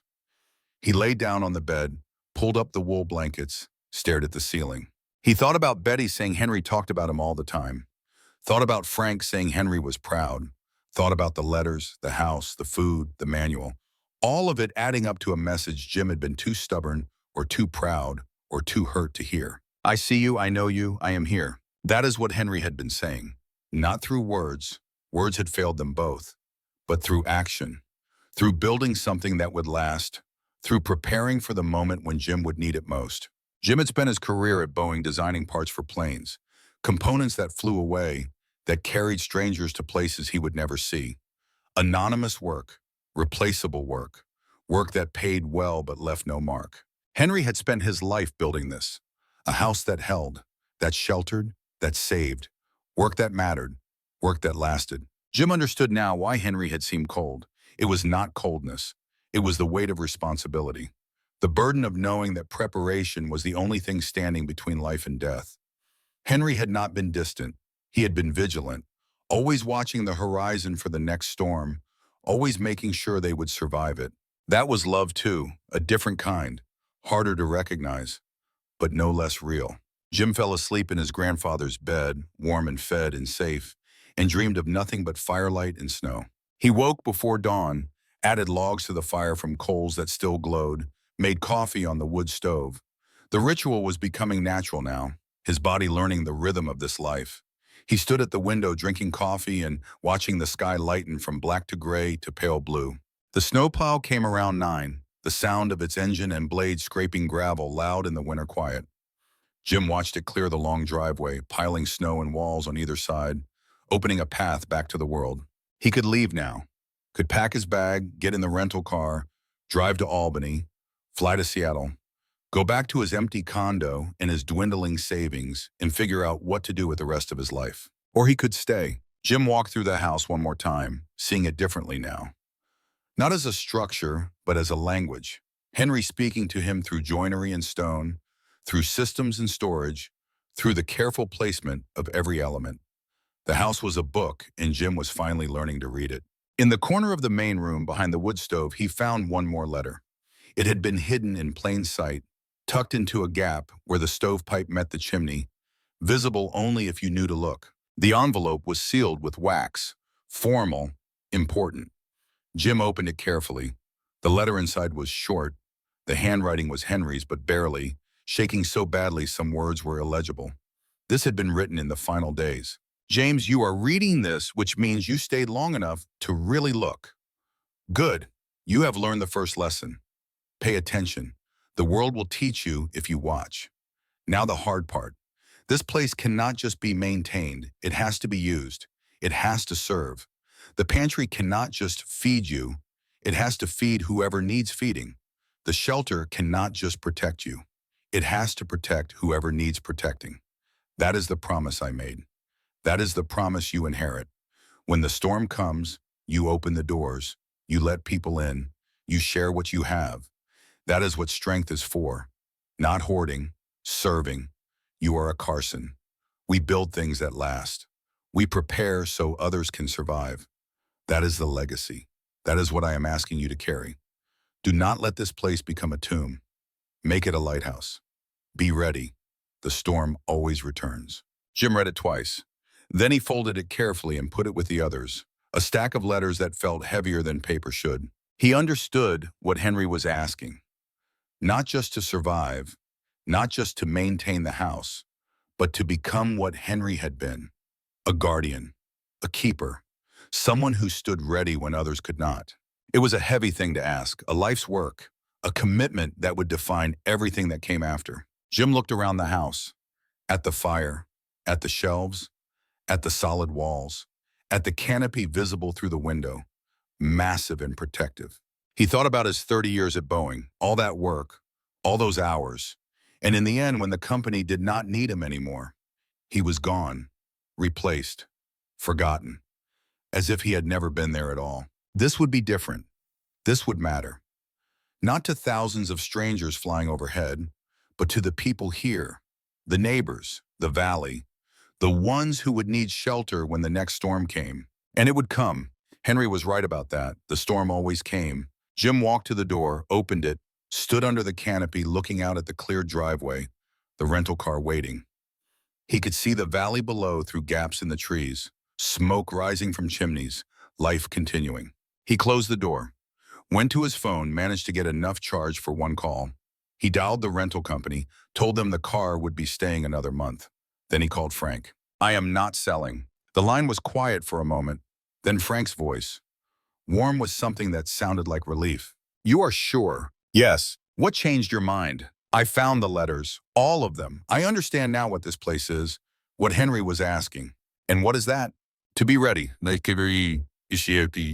ready to serve, to keep the promise. Frank was quiet again. When he spoke, his voice was rough. Henry knew you would understand. He said you were like him, just needed time to see it. Welcome home, Jim. Jim hung up, stood in the quiet house. Home. He had not had a home in years, just places he slept, places he stored his things. But this felt like what the word was supposed to mean. Not comfort, not convenience, but purpose, belonging, a place where what you did mattered. He added wood to the fire, started making a list of things he needed to learn. How to maintain the generator properly, how to can food for the pantry, how to monitor weather patterns, how to keep the systems running. He had been an engineer for 30 years. He could learn this. Outside, the sun climbed higher, melting snow from the canopy's edge in steady drips. Winter was far from over. There would be more storms, more tests, but Jim would be ready. Henry had made sure of that. The learning came in layers, each day revealing something new that Henry had built into the house. Systems within systems, redundancies that only made sense when you lived with them. Jim spent a week alone on the mountain, studying the manual like scripture, following each instruction, understanding not just what to do, but why. The house became his teacher, and he became its student. And somewhere in that exchange, something fundamental shifted in who he was. Frank came on the 8th day, his truck grinding up the driveway with chains on the tires, the bed loaded with supplies. He brought diesel for the generator, propane for the backup stove, dried goods to supplement the pantry. He also brought something Jim had not expected. A small solar charging panel and battery pack. military grade, weatherproof. Henry ordered this 2 years ago, Frank said, and handing it over. Never used it. Figured someone might need it eventually. Charges phones, radios, LED lights. Not much, but enough to keep communication alive when the grid goes down. Jim turned it over in his hands, feeling the weight of preparation that extended beyond Henry's lifetime. Even in planning his own death, the old man had thought about what came after, had made sure Jim would not be completely cut off. Frank also brought news. Town council is meeting next week. Marcus Reed is presenting his development proposal. Highland Vista Resort, glass lodges, spa, restaurant. He is calling it ecotourism. Jim helped carry supplies, his body stronger now from days of splitting wood and hauling water. What does that have to do with Henry's place? Everything. Frank set down a crate of canned goods, straightened, his back cracking. Reed needs access across your property to reach the best building sites. Needs water rights from the creek that runs through your land. Without your cooperation, his whole project is landlocked. Worthless. So he will come here. He already has. Twice. Henry threw him out both times, told him the land was not for sale at any price. Reed did not take it well. Jim thought about that, about Henry standing firm against pressure, against money, against the promise of ease. It would have been simple to sell, to take the cam and let someone else deal with the burden of this place. But Henry had understood that some things mattered more than money. Some promises could not be broken for any price. What happens if I say no? Frank smiled, small and knowing. Then you become Henry, the stubborn old man on the mountain who will not let progress happen. Reed will make you the villain, will tell everyone you are blocking jobs, blocking growth, blocking the future. Am I? Frank looked at him for a long moment. That depends on what you think progress means. Glass lodges that will need constant heat in winter, constant cooling in summer, constant maintenance. A spa that will drain the aquifer. A restaurant that will truck food in from hundreds of miles away. That is progress to some people. To others, it is just the same mistakes dressed up in new packaging. What did Henry think? Henry thought the land was worth more as forest than as resort. Thought the water was worth more clean than exploited. Thought teaching people to live with the mountain was better than teaching them to dominate it. Jim nodded slowly. Then I guess I am Henry now. Frank hesitated, then pulled out a folder. There is something else you should know about Reed. Why he is so desperate. Jim took the folder. Inside were newspaper clippings, financial documents, court filings. He read standing up, his coffee going cold on the counter. Marcus Reed was not just a developer. He was a developer in trouble. His last 3 projects had failed. A resort in Vermont that polluted a lake and got shut down by the EPA. A housing development in New Hampshire that triggered landslides, destroying homes, lawsuits still pending. A commercial property in Maine that went bankrupt before completion, leaving investors with nothing. Highland Vista was his last shot. His investors had given him one more chance. If this project failed, he was done. Bankrupt. Finished. And Henry's property was the keystone. Without access to the creek, without the road easement, without the land connection, the whole development was impossible. Reed was not just greedy, he was desperate. A drowning man reaching for anything to stay afloat. And desperate men did dangerous things. He is going to fight dirty, Jim said, closing the folder. Already is, Frank pointed to the last document.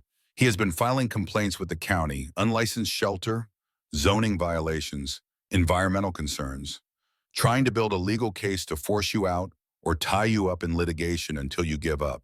Jim felt anger rising, hot and dangerous. But underneath it was something else. Understanding.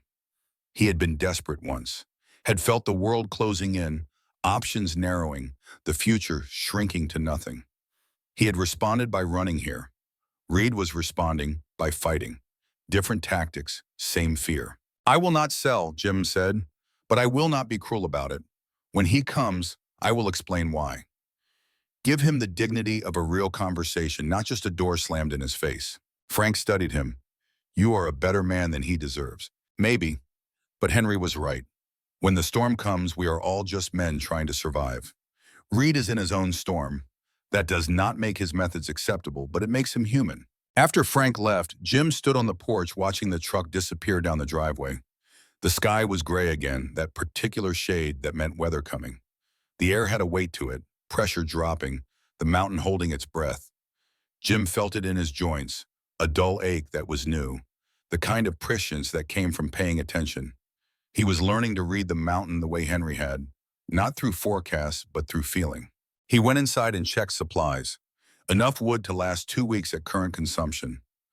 Pantry still full, generator tested and ready, water cistern at 3/4, solar charger set up by the window, battery pack topped off. By every measure, he was prepared. But preparation was not the same as certainty. The mountain would test him again. That was not a question, it was a promise. The call came 3 days later. Jim's phone, charged by the solar panel Henry had provided, had 1 bar of service, signal flickering in and out. When it rang, he answered out of habit. Frank's voice was tight, urgent. Storm coming, bigger than the last one. NOAA is calling it historic. Polar vortex collapse.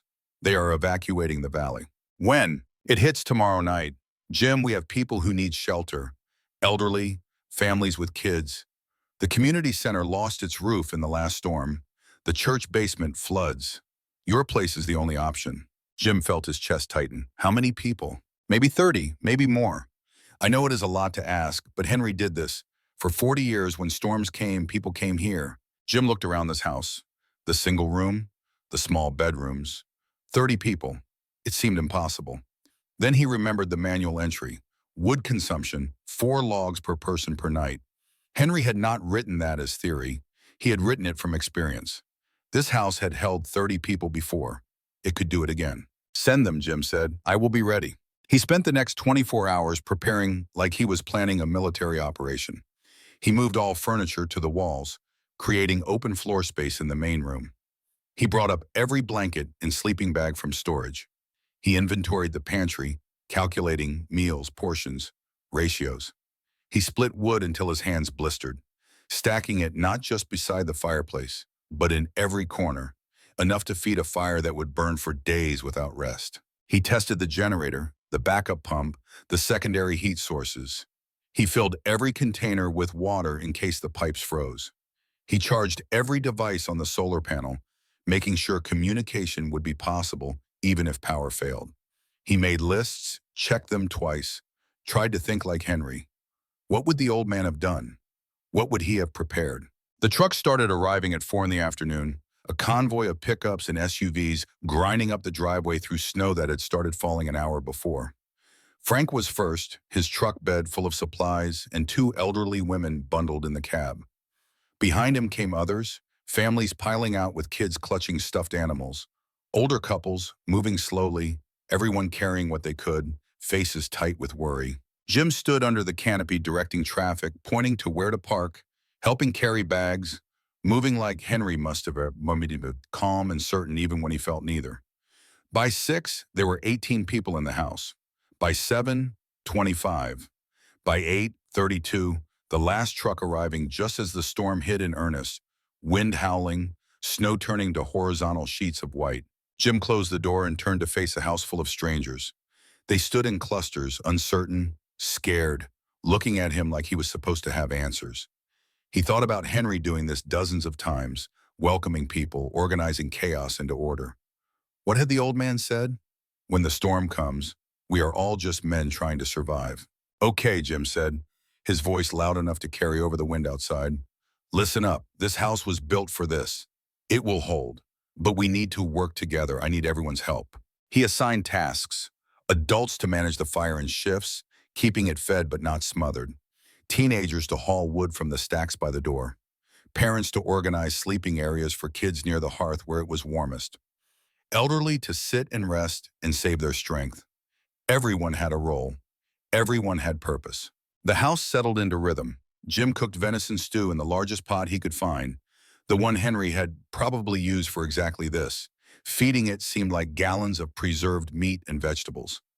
The smell filled the house, rich and grounding. He made cornbread on the wood stove, batch after batch, the simple act of baking becoming meditation. People ate on the floor, on chairs, wherever they could find space. Kids who had been crying earlier were now playing cards by firelight. Adults who had been tense were talking quietly, sharing stories. The house held them all, the walls solid, the fire steady, the cold kept at bay. Around 10, a man approached Jim as he was adding logs to the fire. The man was maybe 50, flannel shirt, work boots, the kind of person who looked like he belonged in these mountains. His name was Jake Morrison, he said. He had known Henry. "You are doing good," Jake said. "Henry would be proud. You are running this just like he did. I am making it up as I go." "So did he the first few times." Jake smiled. "I was here during the ice storm of '98. I was 16. Henry taught me how to split wood that week, how to bank a fire, how to ration food. Changed my life. I became a carpenter because of him. Everything I know about building, I learned watching him work." Jim felt something shift in his chest. This was the legacy Frank had talked about.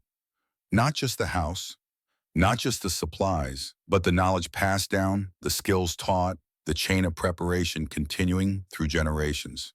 Another woman approached, older, her face weathered but her eyes bright. She introduced herself as Carla Bennett. She had been here during Hurricane Irene. "Henry saved my daughter's life," Carla said. "She was in labor, roads were flooded, ambulance could not get through. Henry delivered that baby right here in the bedroom. Talked to her the whole time, calm as anything. My granddaughter is 14 now. She would not exist without him." Jim did not know what to say. These were not stories, these were testaments. Evidence of a life lived in service. Henry had not been hiding on this mountain. He had been stationed here, ready, waiting for the moment when he would be needed. And he had been needed again and again for 40 years. The night stretched long. Jim slept in shifts, 2 hours at a time, always waking to check the fire, to walk through the house making sure everyone was warm, was safe. He felt the weight of responsibility, understood now why Henry had seemed so vigilant, so focused. When you were responsible for this many lives, you could not afford to relax.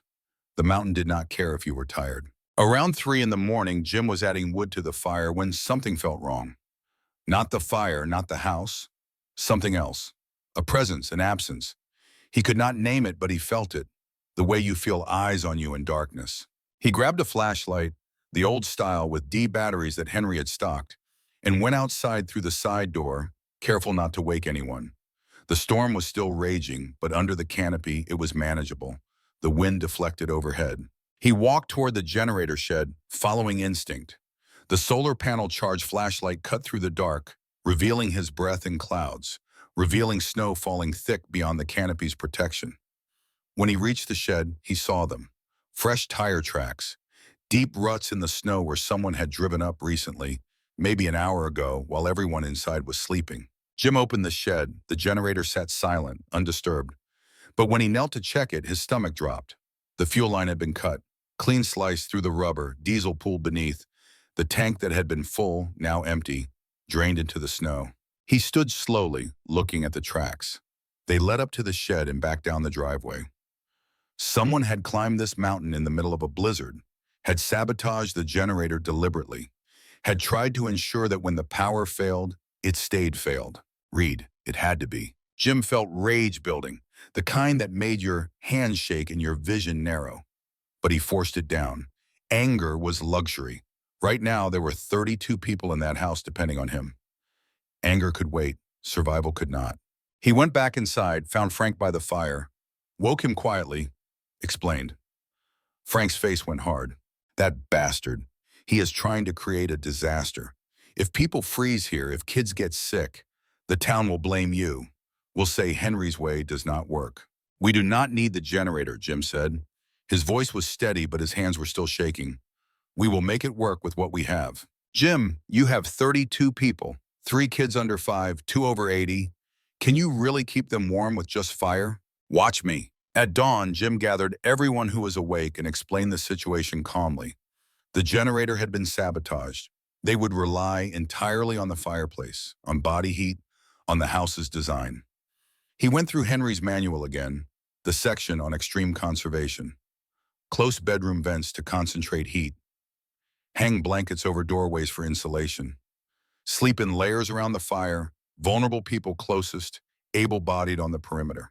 People moved without complaint. Jake helped string lines and hang blankets. Carla organized sleeping arrangements. Parents soothed worried children. The community functioned like a single organism, everyone understanding their survival depended on cooperation. Jim maintained the fire like his life depended on it. Because it did.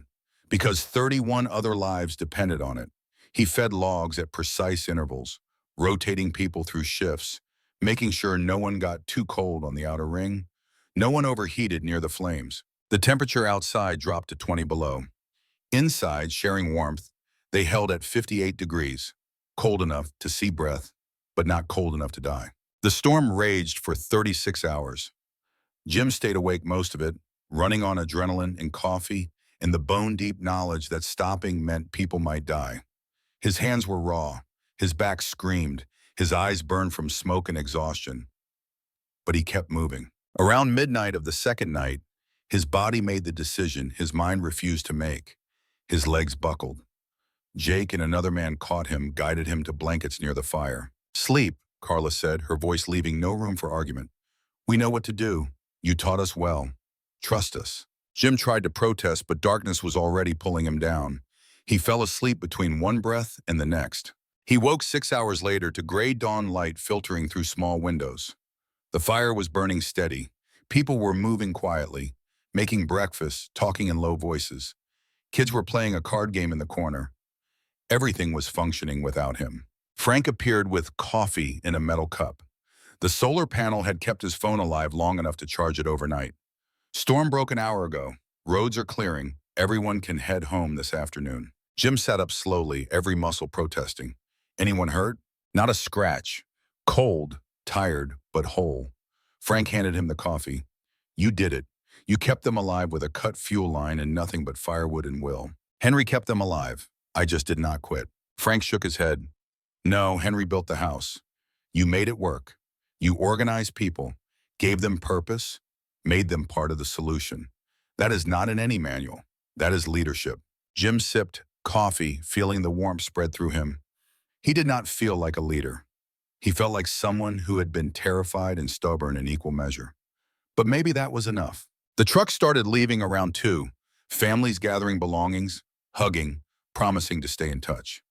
Jake was among the last to go. He stood with Jim on the porch, looking out at the forest buried in white. "You are going to get a call," Jake said. "Reed will threaten you, maybe try to sue. Do not back down. This valley needs what you are building. Needs someone who stands ready when everyone else runs." "What am I building?" Jake smiled. "What Henry built. Legacy. The kind that saves lives." After everyone left, the house felt enormous and empty. Jim walked through it slowly, seeing the evidence of community. Blankets folded carefully, dishes washed and stacked, firewood restocked from the outdoor pile. They had left it cleaner than they found it. On the table, a note, simple lined paper, 32 signatures. "Thank you for opening your home. Thank you for keeping us safe. Thank you for being like Henry. We will not forget. P.S. Betty says to tell you Henry would be proud." Jim read it 3 times, his chest tight. Betty, the waitress from the diner who had known Henry, who had survived because of him. Her message coming through the community, a benediction from someone who understood what this place meant. His phone rang, the solar panel keeping it alive, 1 bar of service, unknown number. "Mr. Carson, this is Marcus Reed. I think we should talk." The voice was smooth, controlled, the kind that spent time in boardrooms. But underneath, Jim heard something else. Desperation, fear, a man on the edge. "I heard you had quite an experience this week. Generator failure. That must have been difficult." "We managed. I am sure you did." "But Jim, can I call you Jim? This does not have to be so hard." Silence, then a shift in tone, the smoothness cracking. "Look, I will be straight with you. I need this project. I have investors who will destroy me if Highland Vista fails. I have debts. I have people depending on me. This is not just business. This is my life. So you sabotaged my generator with 32 people in my house, 3 of them children." Long pause. "I do not know what you are talking about." "Yes, you do. I have tire tracks. I have evidence, and I have a valley full of people who know exactly what happened." Jim kept his voice level. "I understand desperation, Reed. I was desperate 3 months ago. Lost everything. Came here broken. But desperation does not justify endangering children. Does not justify trying to create a disaster so you can profit from it. You do not understand." Reed's voice was raw now, the polish gone. "This is my last chance. If I do not close this deal, I am bankrupt. Finished. I have nothing else." "Then build something else." Somewhere else. This land is not for sale, not because I want to hurt you, because it serves a purpose more important than either of us. It saves lives. It has for 40 years. That does not stop because you need money. I am offering you $1.2 million. No, Reed's voice went cold. You are making a mistake. I can make this very difficult for you. Lawyers, regulations. I can tie you up for years. Try, but understand something. I am not going anywhere. This is my home now. This is my purpose. You want to fight me? Bring it. But you will lose. Because I have something you do not. I have nothing left to lose. And I have 32 people who will testify about what you did. Silence on the line, then quietly, almost broken. Why are you doing this? It is just land. Just trees and water and dirt. What does it matter? Jim looked out the window at the forest, at the mountains, at the house standing solid. Because someone has to. Because my grandfather spent 40 years making sure people survive storms. Because that matters more than to money. More than in development. More than your career or mine. When the grid fails and the storm comes, this place stands.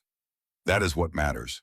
He hung up before Reed could respond, set the phone down on the table and did not care if it rang again. The sun was setting, the light going gold and orange.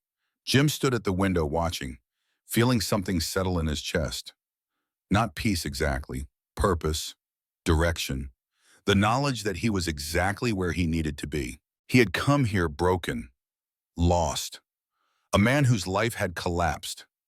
Henry had given him a way forward, not through advice or money or connections, through the house, through the work, through the simple, relentless preparation that said, when others need help, I will be ready. That was enough. That was everything. Jim added wood to the fire, the motion automatic now, natural as breathing. He made dinner for one, venison stew and cornbread, eating slowly, tasting the work Henry had put into preserving this food months ago for exactly this moment. Outside, stars were appearing. The solar panel sat in the window, storing energy from the day, keeping the battery charged, keeping connection alive. Henry had thought of that too, had made sure Jim would not be completely isolated, would have the tools to maintain community even when the grid failed. Everything the old man had built pointed toward the same truth. Survive, yes, but survive so you can serve. Be ready not for yourself but for others. That was the legacy. That was what being a Carson meant. Jim cleaned his dishes, banked the fire, sat in the chair by the hearth. Tomorrow there would be more work, more preparation, more learning. But tonight there was just this, the quiet satisfaction of having stood firm, of having kept the promise. The storm had come. He had been ready. 32 people had survived because Henry had prepared and Jim had not quit. That was legacy. That was what mattered. He closed his eyes, warm and fed and certain, and thought about the next storm. Because it would come. The mountain guaranteed it. But when it did, he would be waiting. Doors open, fire burning, ready to keep the promise his grandfather had made. Just like Henry taught him. Just like he would teach others. The work continuing. The legacy standing. The mountain enduring. And Jim Carson finally exactly where he belonged. Winter settled into rhythm after the second storm, the mountain accepting Jim the way it accepts all things that prove they can survive. January turned to February, the cold deepening but losing its terror. Jim learned to read the weather not from forecasts, but from the way the wind moved through the pines, the color of the evening sky, the behavior of the deer that came to the clearing at dawn. He was becoming fluent in a language older than words. Frank came once a week with supplies and news from the valley. Reed had filed complaints with the county, claiming Jim was operating an unlicensed shelter, violating zoning codes, creating public safety hazards. The county sent an inspector who spent 3 hours examining the house, testing systems, reviewing Henry's documentation. The inspector, a man in his 60s who had known Henry, signed off on everything. Told Reed to find a different mountain. The town council voted down the Highland Vista development in early February. Unanimous decision. Too much environmental risk, they said. But everyone knew the real reason. After what happened during the second storm, after Reed's sabotage became public knowledge, after 32 people testified that Jim had kept them alive with nothing but Henry's preparation and his own refusal to quit, the valley had made its choice. Some things were worth more than tourism dollars. Some things needed to be protected. Reed left the valley the next week, sold his options on the surrounding properties, took his architects and his renderings and his promises of progress somewhere else. Jim felt no triumph in it, just relief that the fight was over and a strange sadness for a desperate man who had lost everything. He understood that feeling too well. He worked through Henry's library, reading books on forestry and watershed management, on preserving food and maintaining systems. He practiced skills until they became automatic. Fire starting in rain, water purification, basic medicine. Every skill Henry had mastered, Jim learned from the manuals and notebooks the old man had left. It was like being taught by a ghost, instruction coming through pages worn soft from decades of handling. The house became not just shelter but partner. Jim learned its sounds, its moods, the way it responded to temperature and pressure. He understood now why Henry had built it this way. Not beautiful, not comfortable, but precise. Every element serving multiple functions. The thermal mass of the stone fireplace, radiating heat long after fires died. The thick walls damping temperature swings. The small windows minimizing heat loss, while the southern exposure maximized solar gain. It was engineering at its purest, form-following function with no compromise for aesthetics. On a clear morning in late February, Jim was splitting wood when a truck he did not recognize came up the driveway. Not Frank's, not anyone from the valley. This was a rental, a mid-size SUV with Oregon plates. It parked under the canopy and Jim straightened, axe in hand, curious and cautious. The driver's door opened and a woman got out. She was young, late 20s, wearing city clothes that marked her as out of place. Dark jeans and a wool coat and boots that were fashionable but not practical. She stood there looking at the house, at the massive canopy, at the piled-in walls on either side of the cleared space, and her expression was complicated, recognition and confusion and something that looked like hope. Then she turned and looked at Jim, and he dropped the axe. Rachel, his daughter, here, standing 20 feet away after 8 months of silence and distance and all the words neither of them had known how to say. "Hi, Dad," she said. Her voice was small, uncertain, the way it used to sound when she was little and thought she might be in trouble. Jim could not move, could not speak.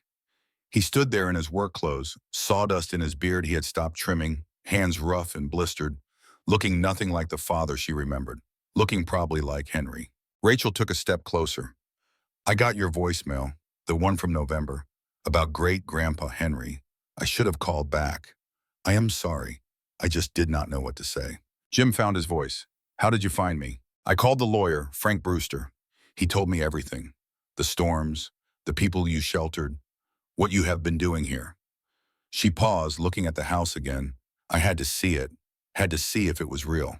"What was real?" "That you changed, that you are different now, that there is a place where people can be different." Jim gestured at himself, at the house, at the mountain. "This is pretty different." Rachel smiled, tentative. "Can I come in?" They sat at the table with coffee Jim made on the wood stove, Rachel warming her hands on the mug, looking around with eyes that took in everything. The sparse furniture, the stone fireplace dominating the room, the shelves of supplies, the tools hanging on the walls, the manual on the table, pages flagged and annotated, the solar panel in the window, battery pack showing full charge. "This is where you have been living," she said, "for 3 months. "Yes, no internet, no cell service most of the time, no streaming, no delivery, no anything. I have books, I have work, I have everything I need." Rachel looked at him with an expression he could not read. "In Seattle, you had everything. Career, apartment, salary. And you were miserable. Here you have almost nothing, and you look more alive than I have seen you in years." Jim sipped his coffee, considering that. "I was not alive in Seattle. I was just occupied. There is a difference. I was doing things that looked impressive but did not matter. Here, everything matters. Every log I split keeps someone warm. Every skill I learn might save a life. That is real. Seattle was theater." "What changed?" "Everything. Nothing." He struggled to find words. "I learned what actually matters. Turns out it is not planes or promotions or impressing people who do not care if you live or die. It is being useful, being ready, being someone others can depend on when things fall apart. Your great-grandfather spent 40 years teaching that lesson. I am finally learning it." Rachel was quiet for a long moment. Is that why you stayed? To be useful? I stayed because leaving would mean abandoning a promise. Henry spent his life keeping this place ready, spent his last days making sure I would understand why. I owe him. I owe the people who depend on this. I owe myself the chance to be someone worth being. She nodded slowly. Frank told me about the generator sabotage, about you keeping 32 people alive with nothing but determination and firewood. That is incredible, Dad. It was just not quitting, doing what needed to be done. That is what incredible looks like most of the time. She set down her mug, met his eyes. I lost my job 2 months ago. Marketing firm downsized. I have been pretending everything is fine on social media, posting like I am thriving, but I am broke and scared and I do not know what to do next. And then Frank told me what you were doing here, and I thought maybe there is another way. Maybe the answer is not finding the next job, but finding something real. Jim felt something shift in his chest, his daughter asking for help. Not directly. Rachel had never been direct about needing anything. But she was here. That was ask enough. You want to stay? For a while, if that is okay. I can help. I can learn. I do not know anything useful, but I can chop wood or cook or whatever needs doing. I just need to be somewhere real for a while. Somewhere I am not performing for an audience that does not actually care. Jim thought about Henry's final letter, the one he had not found yet but knew existed. The house has to protect whoever needs protecting. That is the promise. He had thought it meant strangers from the valley, but legacy started closer than that, started with family, with the next generation learning what the previous one had figured out. You can stay, Jim said, but you need to understand what that means. This is not a vacation. This is not hiding from your problems. This is work, real work, learning skills that matter, being uncomfortable, being challenged, being changed. Rachel met his eyes, and in them he saw the same stubborn determination he saw in the mirror. That is what I need, change. Real change, not just new scenery. Okay then. Jim stood up. Get your bag. I will show you the house. Then we start with fire. The teaching began that afternoon. Jim took Rachel through the house room by room, explaining each system the way Henry's manual explained them. Straightforward, no assumptions of knowledge, starting with basics. How to bank a fire, how to split wood with proper form, how to read the damper, how to conserve heat, how to use the solar panel to keep essential devices charged. Rachel listened with the focus of someone who had spent years in meetings learning things she would never use, and was now learning things that might keep her alive. She struggled at first. Wood splitting was harder than it looked, requiring technique she did not have, using muscles she had never developed. Fire maintenance was constant, unforgiving, a thing that demanded attention every 2 hours. But she did not quit. When her hands blistered, she bandaged them and kept working.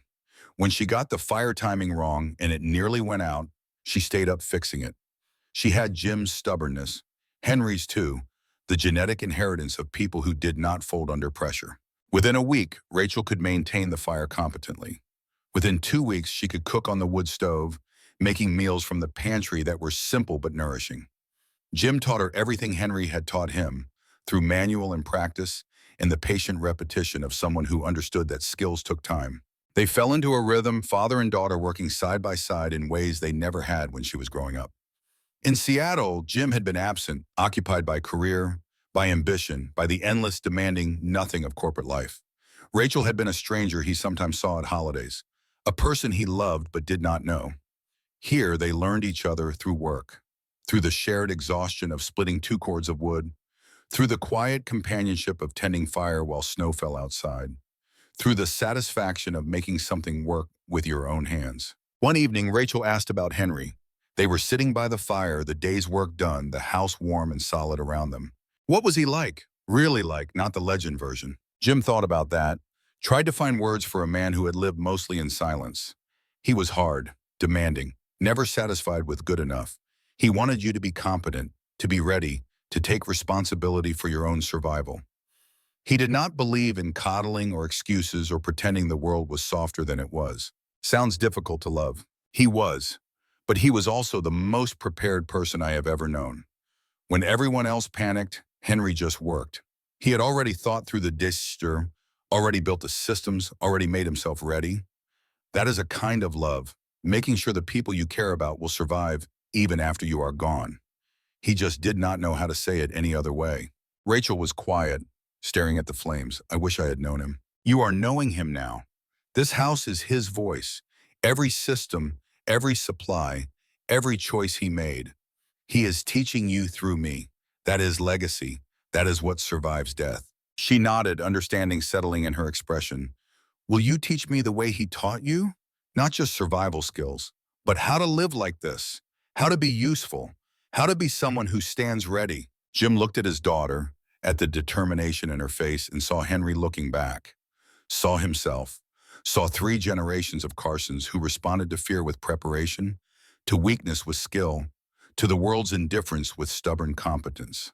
Yes, he said, I will teach you everything. March brought the first hints of spring, the snow beginning to melt in earnest, the daylight stretching longer, the birds returning with songs that promised warmer days ahead. Jim and Rachel worked on repairs, fixing damage from winter, preparing for the next season. They cleaned the cistern, tested the backup systems, inventoried supplies, and made lists of what needed replacing. Frank came with news in mid-March. The Valley wants to designate Henry's property as a historical landmark, official recognition of what it has been for 40 years, a community shelter, a place of refuge. The designation came with funding for maintenance, support for keeping it operational. All they needed was Jim's agreement. He sat with the papers at the kitchen table, Rachel reading over his shoulder. The designation meant the property could never be sold for development, could never be torn down or substantially altered. It would remain as Henry built it, in perpetuity, protected not just by Jim's will, but by law. It was everything Henry had wanted, everything Jim had committed to. But signing meant no turning back, meant this was not temporary, not a pause in his real life, but his real life, forever. What do you think? Jim asked Rachel. She looked around the house, at the fire burning steady, at the solid walls, at the manual on the table worn from their use. I think this is the most important place I have ever been. I think protecting it matters more than anything I was doing in Portland. Sign it. Jim signed, Frank witnessed. The Carson legacy, built over 40 years by a man who spoke mostly in systems and silence, became official, protected, permanent. That afternoon, Betty drove up from the Valley. Jim had not seen her since that first morning in the diner, but she climbed out of her truck like she owned the place, carrying a basket covered with a checkered cloth. Heard you made it official, she said, setting the basket on the porch rail. Brought you something. Inside were jars of preserves, homemade bread, and a pie that smelled like apples and cinnamon. Betty looked at the house with eyes that had seen it in use more times than Jim could count. Henry would be so damn proud of you, she said, her voice rough. 50 years I knew that man. Never heard him say he loved anyone out loud, but he loved hard, loved in the only way he knew how, by making sure people survived. You are doing the same thing. That matters. Thank you for the message you sent, Jim said. Through the note, it meant a lot. Betty smiled. Henry talked about you constantly, kept newspaper clippings of your career at Boeing, was proud even when he did not know how to tell you. She gestured to Rachel. This your girl? This is Rachel, my daughter. Betty studied Rachel with the same measuring gaze she had given Jim months ago. You staying? Yes, ma'am. Learning the skills, learning the place. Good. Valley needs young people who understand what matters. Betty turned back to Jim. You are going to have visitors, people wanting to learn what Henry knew, what you know now. The council is talking about making this official. Education center, teaching people skills they forgot they needed. You ready for that? I think so. You will be. You are Henry's blood. That means you do not quit. She climbed back in her truck, paused with the door open. One more thing. Henry left a letter. Final one. Told me where it was years ago, made me promise not to tell you until you were ready. I think you are ready now. Where? Betty smiled. Where else? The fireplace, behind the hearthstone, center bottom, you will know which one. She drove away and Jim stood there processing. One more letter, the final lesson. He looked at Rachel. Help me move the fire screen. They worked together, letting the fire die down to coals, waiting for it to cool enough to work. While they waited, they ate Betty's food on the porch, bread and preserves and pie that tasted like home. The sun was warm on their faces, snow melting in steady drips from the canopy edge. When the hearth was cool enough, Jim examined the stones. Most were mortared solid, but the center stone on the bottom row moved slightly under pressure. He worked it loose, pulled it free. Behind it was a gap, and in that gap, a metal box. He carried it to the table, opened it carefully. Inside was an envelope sealed with wax, and under it, a small wooden box. Jim opened the envelope first. The handwriting was barely legible, shaking badly, written in what must have been Henry's final days. Jim read aloud so Rachel could hear. James, if you are reading this, you stayed. You learned. You became what I hoped you would become. I am proud of you. I wish I had said that when I was alive. But I am saying it now. You are a good man, a better man than I was. You have my stubbornness, but you have something I lacked. You can connect to people, can lead them, can make them feel safe, not just physically, but emotionally. That is a gift. Do not waste it. I am leaving you one more thing. Forgiveness. I was not a good grandfather. I was cold when you needed warmth. I was demanding when you needed patience. I pushed you away when I should have held you close. I'm sorry. I thought making you tough was the same as making you ready. I was wrong. You needed love, and I gave you lectures. You needed connection, and I gave you tools. I failed you. I failed your father. I failed everyone I loved by refusing to be vulnerable, by hiding behind preparation instead of admitting I was scared. I was always scared. Scared of losing people the way I lost them in the blizzard of '78. Scared of being helpless again. So I built this fortress, and I thought that was enough. But it was not. Love requires more than shelter. It requires presence. It requires saying the words. I loved you. I loved your father. I loved my wife. I loved the people who came here when storms hit. I just did not know how to say it except by making sure they survived. You know now. You say it by being there, by teaching Rachel, by opening doors when people need shelter. But also say it with words. Do not be like me. Do not let people guess. Tell them. Say I love you. Say I am proud. Say I am glad you are here. Those words matter. They are not weakness. They are the foundation everything else is built on. This house will stand for 100 years after we are both gone. But what matters is not the house. It is what happens inside it. The connections made, the skills passed down, the knowledge that when the world fails, there are still people who stand ready. Be ready, James, but also be present. Be tough, but also be kind. Be the guardian, but also be human. That is what I should have been. That is what I am asking you to be. I love you. I am sorry it took dying to say it clearly. Your grandfather, Henry. Jim's voice broke on the last lines. He set the letter down, his vision blurred. Rachel reached across the table and took his hand, her own eyes wet. He loved you, she said. He just did not know how to show it except through this. Jim nodded, unable to speak. He opened the small wooden box. Inside was a photograph he had never seen. Henry and Jim, the summer Jim was 8, standing by the creek with fishing rods. But this photo was different from the one in Henry's bedroom. In this one, Henry's hand was on Jim's shoulder. In this one, both of them were smiling.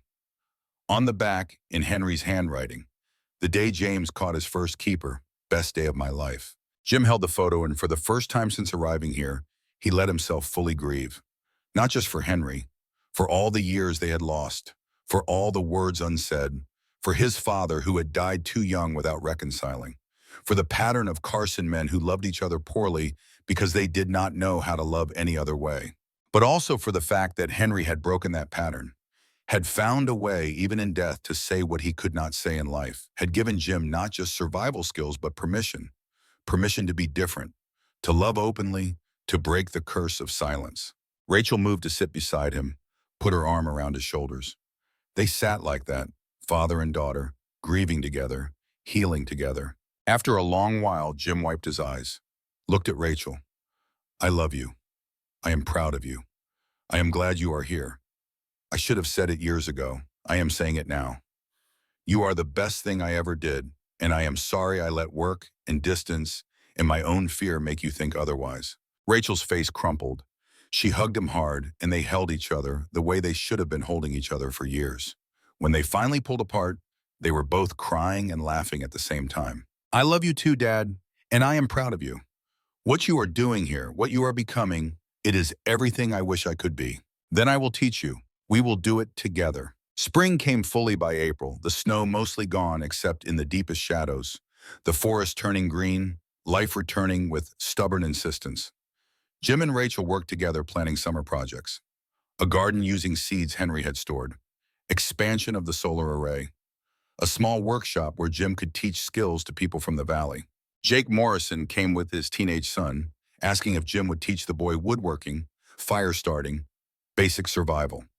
Others followed, parents who wanted their kids to learn skills that mattered, retirees who had time and wanted purpose. By May, Jim was teaching workshops twice a week, the house becoming what Henry had probably always wanted it to be. Not just refuge in emergency, but school in peace. A place where knowledge passed from generation to generation. Rachel proved better at teaching than Jim. She had patience he lacked, could explain things in ways that made sense to people who had never held an axe or built a fire. She organized curriculum, scheduled classes, managed the growing interest. She had found her calling not in marketing, but in this, in preserving and passing on the old skills the modern world had forgotten. One evening in late May, Jim and Rachel sat on the porch watching sunset paint the mountains gold and purple. The air was warm, carrying the smell of pine and earth and growing things. They had spent the day teaching a workshop on water purification. 12 people crowded into the house, learning from Rachel's patient instruction. "Do you ever miss Seattle?" Rachel asked. "No, not even a little." "Do you miss your old life?" "I do not think I had a life. I had a routine, I had a salary. But life, this is life. Work that matters. Teaching that leaves marks. Days that are hard but satisfying." He looked at her. "What about you, Miss Portland?" "Sometimes I miss the convenience. Coffee shops, restaurants, being able to order anything at 3 in the morning. But that is all surface stuff. Here I feel useful, feel like what I do matters, like I am building something real instead of just building my brand. That is worth more than convenience." They sat in comfortable silence, the kind that only comes when two people are completely at ease with each other. Jim thought about Henry, about the letters, about the long road that had brought him here. 58 years of going the wrong direction, building the wrong things, pursuing success that was really just distraction. And then a few months of going the right direction and realizing this was what he had been meant for all along. "You know what Henry taught me?" Jim said. "The storm always comes. Always. You cannot prevent it. You can only be ready for it. For 40 years he was ready, kept this place maintained, kept supplies stocked, kept skills sharp. And when storms came, he was there. That is what it means to live well. Not avoiding disaster, but preparing for it. Not hoping for easy, but being ready for hard." Is that what we are teaching people? That is what we are trying to teach. That comfort is not the goal. Competence is. That you do not need the world to be easy if you are capable of handling hard. That the best life is not the one with the fewest problems, but the one where you are ready for any problem. She paused. "I think Henry would be proud of us. I know he would. He planned for this. For both of us. Everything we are doing, he made possible." Frank's truck appeared, headlights cutting through gathering dusk. He came for dinner once a week now, bringing news and supplies and companionship. Tonight he brought fresh trout from the creek and news from the town council. They approved funding for the workshop expansion, Frank said over dinner. Proper classroom attached to the house. State grant for educational facilities. You will be able to teach 20 people at once, maybe offer overnight courses. Make this a real center for mountain skills. Jim looked at Rachel. "What do you think?" "I think we should do it. This knowledge matters. The more people we can reach, the better." She smiled. "Besides, I already have curriculum ideas. Week-long intensives, family courses, maybe partner with schools for summer programs." Frank raised his coffee mug to Henry's vision and to the people carrying it forward. They toasted with coffee and talked late into the night, planning the future, building on the foundation Henry had laid. When Frank finally left, Jim and Rachel sat on the porch in darkness, stars thick overhead, the forest alive with night sounds. "Thank you," Rachel said quietly. "For what?" "For letting me be part of this. For teaching me. For being different than you were. For showing me there is another way to live. Thank you for giving me the chance to be different. For coming here. For trusting me to teach you something worth knowing." They sat together as the night deepened. Father and daughter, students of a man neither had known well, but both were learning to understand. Henry's lessons coming not from words, but through the house, through the work, through the way life felt when you lived it with purpose. Jim thought about Boeing, about the decades spent designing parts for machines that flew away. He had been good at it, had won awards, but he had never felt the satisfaction he felt now, teaching someone to start a fire properly. Never felt the pride he felt watching Rachel split wood with the form he had taught her. Never felt the sense of rightness he felt knowing that when the next storm came, they would be ready. The storm always came. That was the lesson. Not to fear it, not to hide from it, but to prepare for it, to stand firm, to open doors, to keep the fire burning. That was what Henry had spent 40 years doing, what Jim would spend the rest of his life doing, what Rachel maybe, what she would do after him. The legacy continuing, the promise kept. 3 generations of Carson men had struggled to connect, had loved each other poorly, had let distance and pride create gaps that felt impossible to cross. But Henry had found a way to bridge it, not through words he could not say, but through work he could do, through a house that taught by standing firm, through systems that spoke of care even when the mouth stayed silent. And now Jim was breaking the pattern further, speaking the words Henry could not speak, holding his daughter the way Henry had never held him, being present in ways his own father had never been present. The curse breaking, the legacy evolving. Jim reached over and took Rachel's hand. Tomorrow there would be work, wood to split, systems to maintain, people to teach, the endless cycle of preparation that was really just another word for love. But tonight there was just this, presence, connection, the knowledge that they were exactly where they belonged. In the darkness, Rachel squeezed his hand back. They sat like that, not speaking, not needing to, the silence between them comfortable and full. The house stood solid behind them. The forest breathed around them. The mountain held them both. And somewhere, Jim felt certain, Henry was watching, finally at peace, his work complete, his lessons learned, his love finally understood. The storm would come again. Maybe next week, maybe next year. But when it did, they would be ready. Doors open, fire burning, standing firm the way Henry had stood firm for 40 years. The way Jim would stand for however many years he had left. The way Rachel might stand after him. That was legacy. That was what survived death.